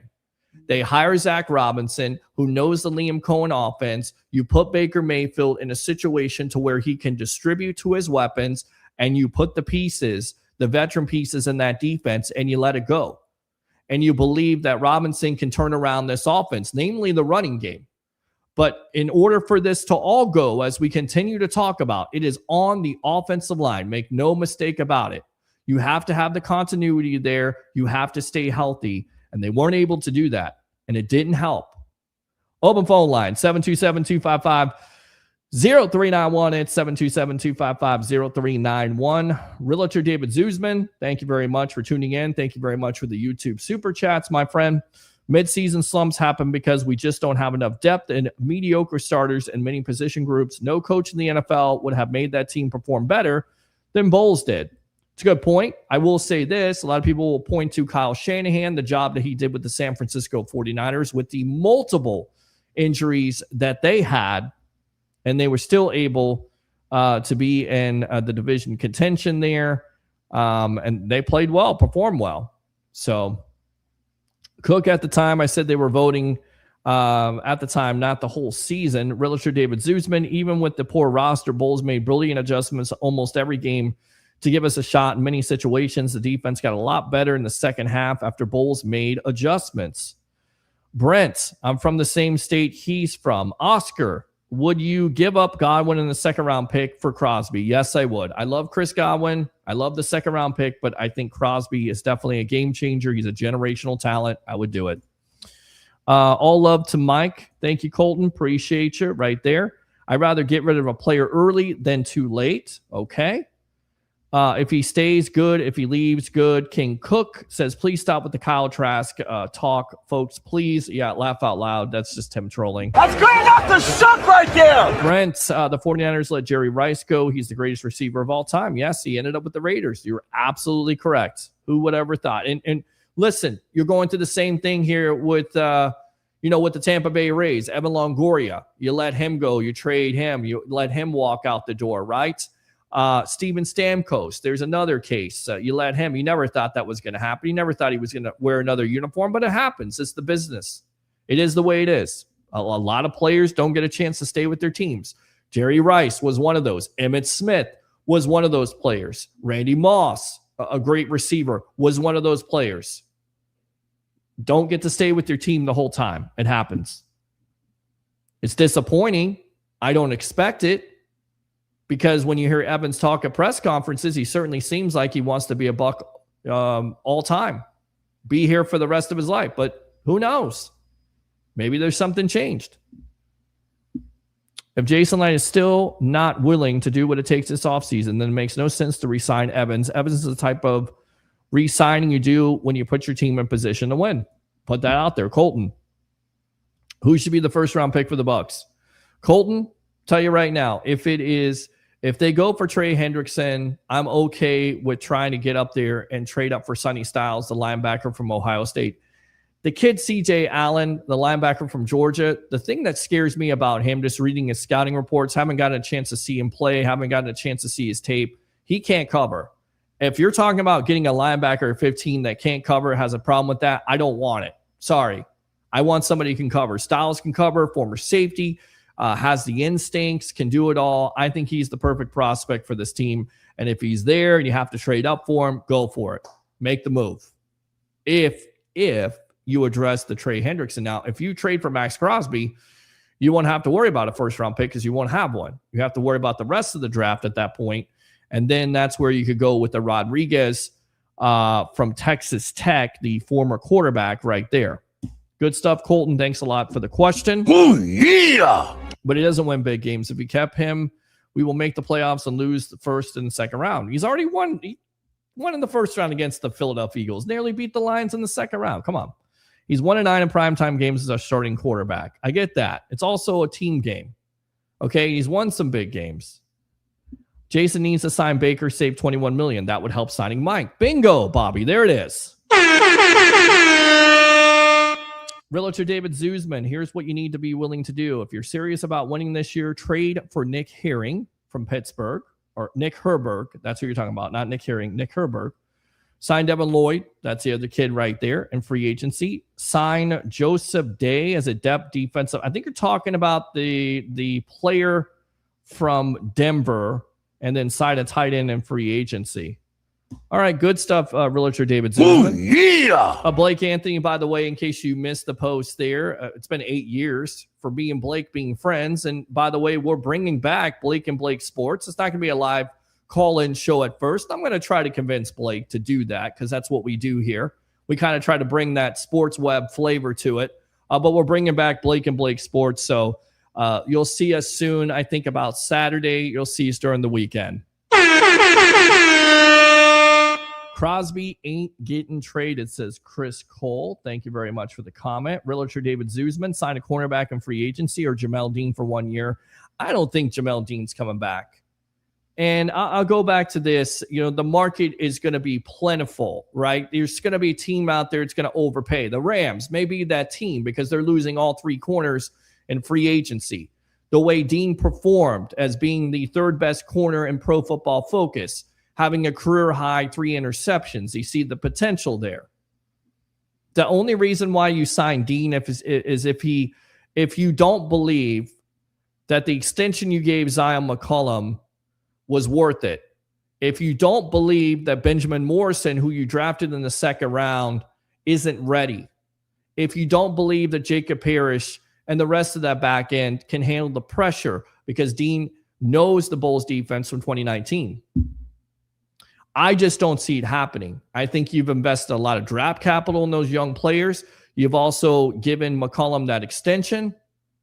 And I certainly expected that there's an opportunity to draft a corner. I think Jason Light would do that in the later rounds. Let's see. What about Chris Godwin? Any possible trade? It's been thrown out there. I threw it out there about a month and a half ago with Chris Godwin getting traded for Max Crosby. Nothing concrete. We're going to get after it Saturday. Love it, man. Love it. Oh, yeah. Realtor David Zuzman in the draft. Move up to get Sonny Styles in the first round. I agree with you on that. I love that comment. Brent, you can't compare Baker to Russell Wilson or Drew Brees. Why can't you? Oh, they won Super Bowls. But they're short quarterbacks. That's the point. You said you don't like Baker Mayfield because he's a short quarterback, and I brought upon you Wilson and Brees, who are short quarterbacks and had success in the National Football League. Colton, I love Chris Godwin, but age and injury is coming to play. Do you think that the Buccaneers could trade him for draft picks or even a player? Yes, Max Crosby's been thrown out there. There's a room. I don't know. If you're going to lose Mike Evans, are you okay, Bucs fans, with not only trading or getting rid of Mike Evans in free agency, but also losing Chris Godwin in the process? You lose 2 of your top wide receivers. I get it. Got Mekabuka and Jalen McMillan, and they're the young kids and the young Bucs. Are they ready to step up into those roles full time? Tez Johnson, are they ready? I don't know. You may not. You may not have a choice. I mean, as crazy as that sounds. So no, I don't. If they were going to trade him, I think he would be definitely involved in the Max Crosby rumors at this point. Thank you, Colton, for the comment there. Chris Cole says if they trade Godwin for Crosby, I believe they'll reunite in Vegas. Brent, they put Baker in the same breath with Drew Brees as a Hall of Famer, Russell Wilson, who will also get in. Brees is a first ballot Hall of Famer. The point was that Drew Brees was a short quarterback. You said you didn't like Baker Mayfield because he was a short quarterback. And I said quarterbacks have had success before being short. Doesn't necessarily mean they're bad quarterbacks. We know that Baker has his problems. He's not a perfect quarterback. He needs to cut down on the turnovers. He needs to stay healthy, not take those unnecessary shots, as Todd Bowles said when talking about him. Colton, I believe we should rather keep Mike than Godwin. Michael Catone, thank you for tuning in. He's not good. Who is not good? But when he throws his fourth quarter picks, that's why we went 2-7 second half of the season. It's not the only reason. He's not on defense. Yeah, you should stop 3rd and 28 and 4th and 14. Again, whole team effort. It's definitely on the defense too. I would rather have Cousins than Trask. Bobby says, I've never watched one game of the UFL. I haven't watched it either. He has had 3 different offensive coordinators since he's been here with the Bucs. Having to learn a new system every year can't be easy, so I can understand why a lot of people would not be happy with his play. Yeah, that's the point. And he's still been able to be a productive player ever since he's been with the Bucs with different offensive coordinators. What do we know, right? Apply what you know when it comes to young quarterbacks. When you have a young quarterback, you got to keep the consistency when it comes to the offense. That's why you got to be excited about getting Zach Robinson, because he's going to implement that Liam Cohen style type of offense. Yeah, I can't even name one player in the UFO. I can't either. Rob DePrez, not watching the XFL. It's gimmick football. Rob again. Mike played 7 games last year. Injuries have made him work. Not worth a $20 million player. If he leaves, we have seen the best of his career. The next team will be paying for what he did, not what he will do. Good comment. And there's definitely a point of emphasis on that, right, Rob? Because we saw Cooper Kupp get that big-time contract extension and not be the same player. Even though he just won a Super Bowl with Seattle, he has not been that MVP type of player he was for the Rams ever since he got that. In fact, he's been banged up and hurt. So it does not work. It does not work for you at this point. All right. So good comment there. Brent, they have never dominated this division. That's the problem. Didn't they win 10 games? But we don't we deserve to have high expectations for our team now, Peter? I definitely think you do.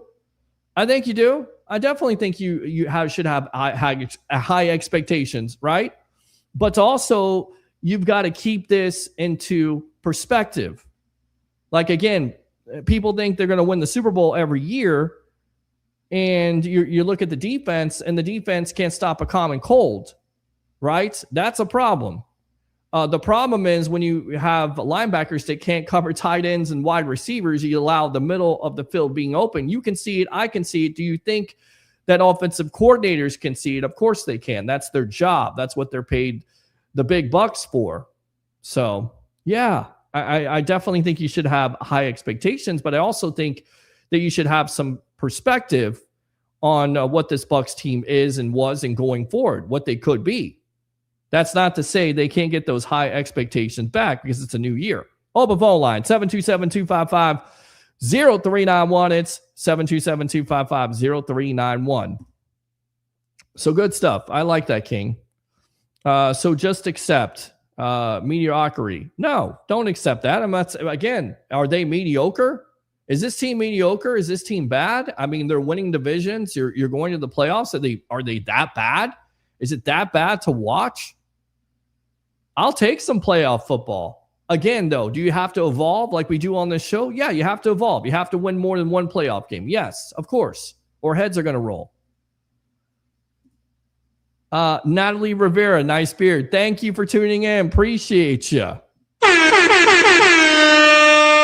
I've seen the dark days. I've been a Bucs fan for over 30 years. Okay, well, I expect that. Mike D. Roche's, this is my swan song. You have no clue on NHL hockey. You may know Lightning. That's it. Okay, but did you just want to get that in? Because I knew you would be back.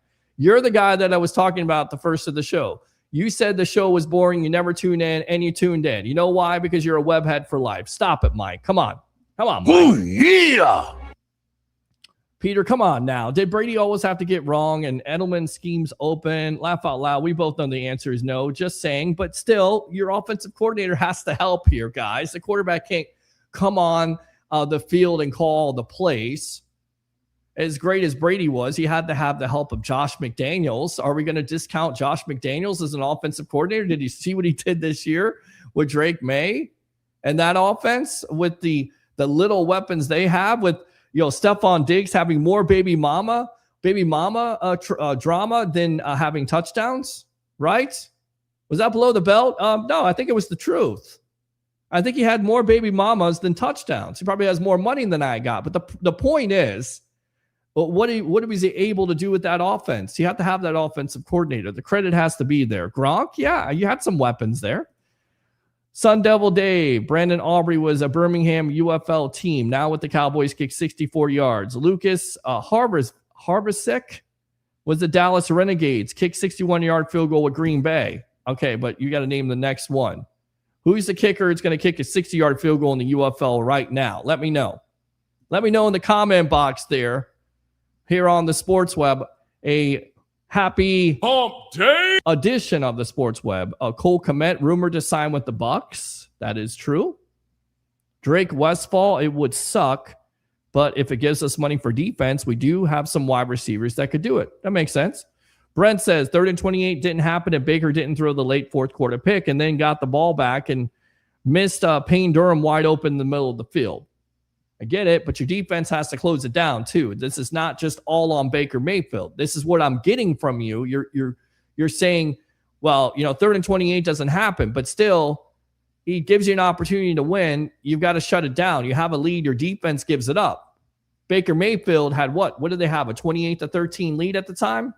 That was Baker Mayfield in that offense. Your defense has to make stops. We can look at it both ways here if you want. Let's go out to King Cook. Peter, Bowles and Light knew we couldn't cover tight ends, running backs, and receivers across the middle. Then why did they make any moves before the deadline? It's a great point. I don't know. It takes two to tango, right? What are you going to give up? We know that Jason Light doesn't want to give up premium picks.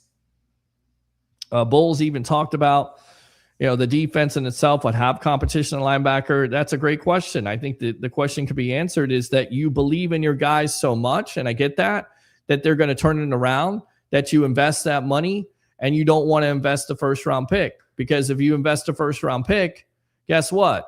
You don't have a first-round pick this year to address those needs. Does that make sense? So if you make a trade for Trey Hendrickson and he gets hurt, and then you give up your first-round pick, and he's also a free agent unless you sign him to an extension, that doesn't look good. I understand the here and now. I'm all about making the trades and doing that, but that's what they felt like. And who knows what kind of conversations they had. Maybe the teams were asking for too much. It's a good point. Aloha, Peter H. Blake. Aloha to you. Oh, yeah. Drake says, Sadiq is my draft crush. Well, he's a tight end, though. Right? I mean, come on, Drake, you want a tight end?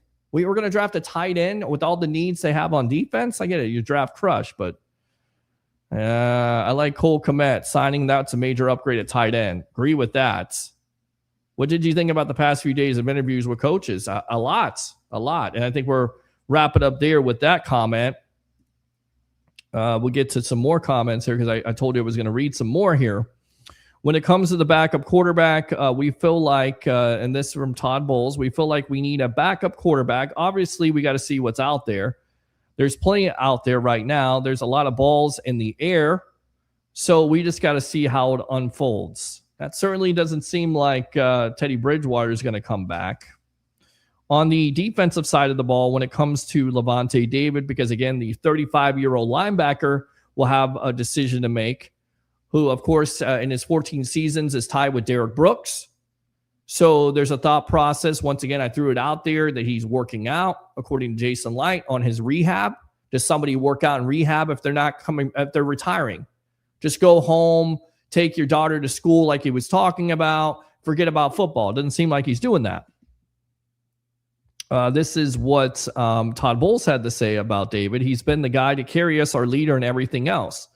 So he's definitely earned the right to see if he wants to continue playing. If he does, hopefully he'll be here, but he definitely earned that right, and we want him back. He knows how we feel about him, but that decision's up to him. Of course, the Bucs, they base their draft process. They have it on their wall. I am that man. It's a silhouette of who? Lavonte David. Jason Light had this to say about him. He's the staple of what we look for, player to person. He's also earned the right to take a step back and decide what his future is, and we're giving him that respect. Also, some other things here from talking about the defense from Todd Bowles. Let me see here. We talk about Tyke Smith, and he said that it's definitely a position for him long term. Talking about Smith, we thought he was our best player probably up until he hurt his shoulder, which I didn't know he hurt his shoulder. That's the reason why the back end struggled. Probably 3/4 of the way through the season, he was our best tackler. He was our tone setter, and I thought he was on his way to a heck of a season, but he's definitely a safety. He also talked about the corners at this point, saying that Morrison and Parrish will all compete for the outside corner, but they will still keep Parrish in the slot. So does that open up, again, the opportunity to draft a corner? And I would think if you're going to lose Dean, even though you made those investments, that Jason Light would draft somebody in the later rounds. Don't be surprised. Zion McCollum, 5th round pick. Perfect example. Talking about Savassier Dennis, he says he can be a starter if he cleans up his open field play. He played well against the run. He gave up some things in the past game that we didn't like. It was his first full year starting, so we're looking for him to get better. But he definitely will have competition, right? Either in free agency, either going into the draft and getting somebody that is definitely going to have competition. He also said this about Chris Braswell. He just got to come off the ball consistently. I thought Chris made great strides last year, especially with what we asked him to do. He's got to take it over this year. He really has to take it over this year. He showed flashes, but not fast enough flashes. I think if we gave him a chance, I think he'll do a lot better this year. But you can't depend on him. And then reported today by Jason Light, Walker is supposed to be back by training camp. Also, Kalijah Cansey and J.J. Roberts. So they're excited about Walker. They're excited about Cansey. I told you about Cansey. Cansey needs to come back. Cansey's the key to this defensive line. You get an edge rusher, but you got to get Cansey back healthy in the fold. You do. Okay, let's see. We'll continue to read the comments. So to answer your question, it seems pretty obvious at this point that Mike Evans is going to test free agency, and they're open to that. And that's a great organization. And maybe that's the reason why Evans will re-sign with the Bucs, because of the concessions that they've been able to make. Like, they just got done, helping out Sterling Shepard. Yeah, even though he was like one catch short of the bonuses, they were able to re-sign him. Or not re-sign him. They were able to give him his bonuses. That's a stand-up move by this organization. Let's go out to Abraham. Abraham, welcome back to the Evolution. Yeah, so I want to respond to Sun Devil Dave's go for it. I mean, I know that you're not a big fan of this whole UFL, but yeah, there are a few kickers that can kick for 60 yards or more that may make NFL roster, like Jake Bates did. One of the guys is Matthew McCrane for the DC Defenders. Andrew Smith for the St. Louis Battlehawks. Raheez Ahmed, who was with the Birmingham Stallions, who's still a free agent, not signed yet. Right. And then there's a guy, he went by the name Destroying, I think, Donald De La Lane. He has that range. So, right. So these are the guys. Okay, I'm just like, okay, I'm up for the challenge, Peter. So I'm going to answer those questions. But don't sleep on the UFL.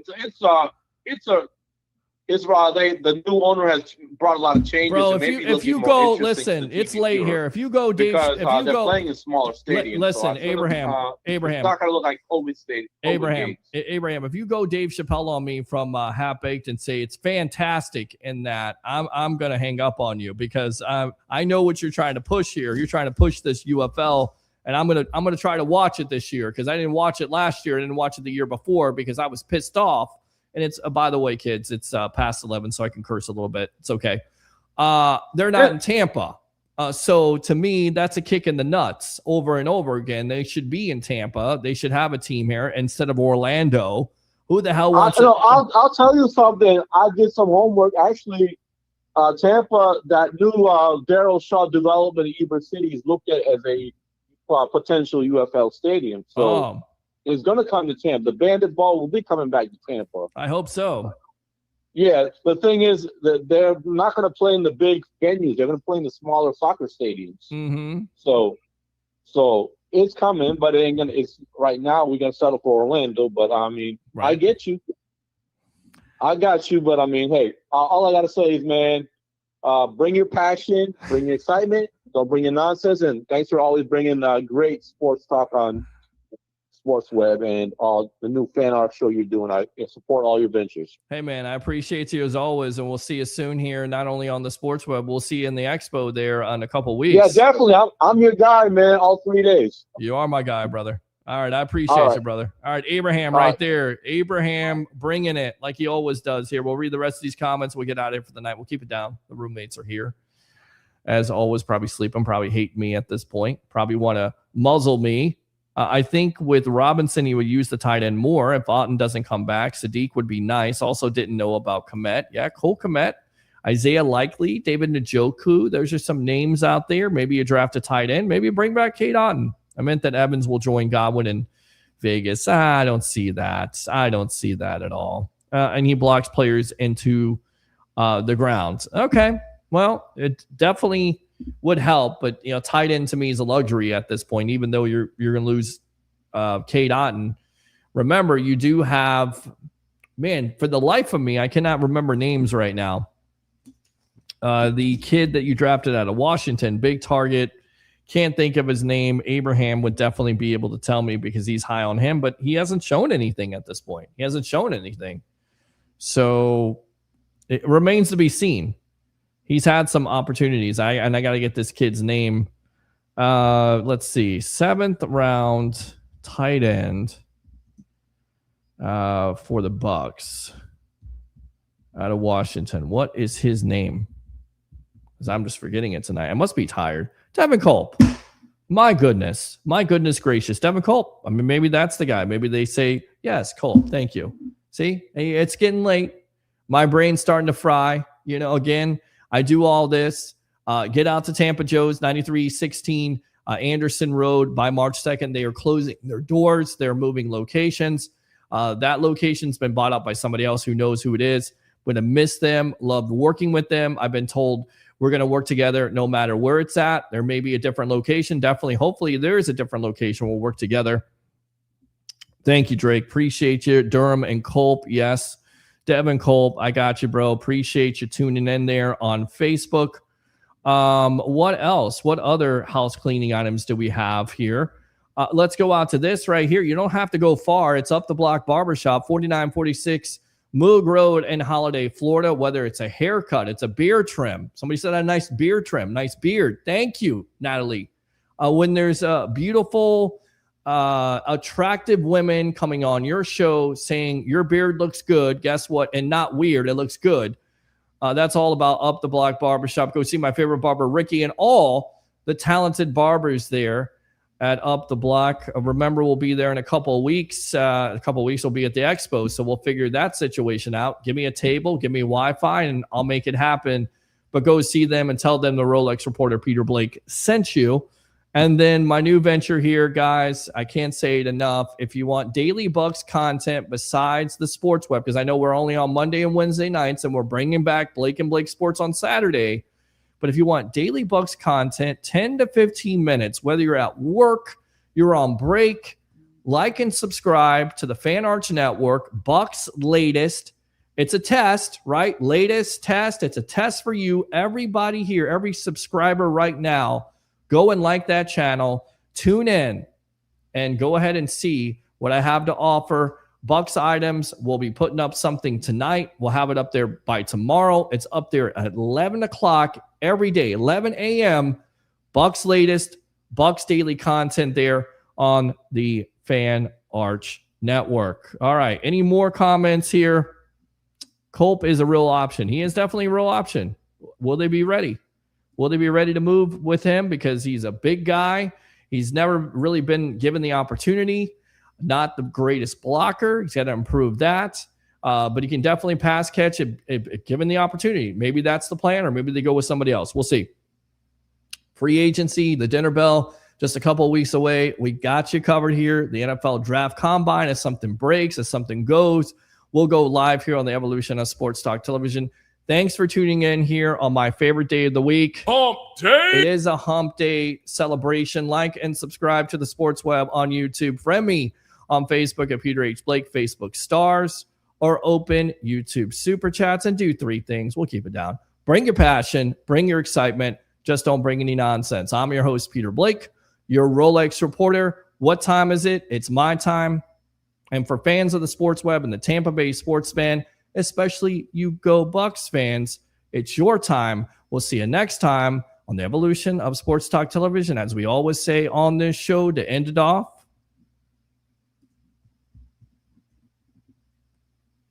Go Bucs.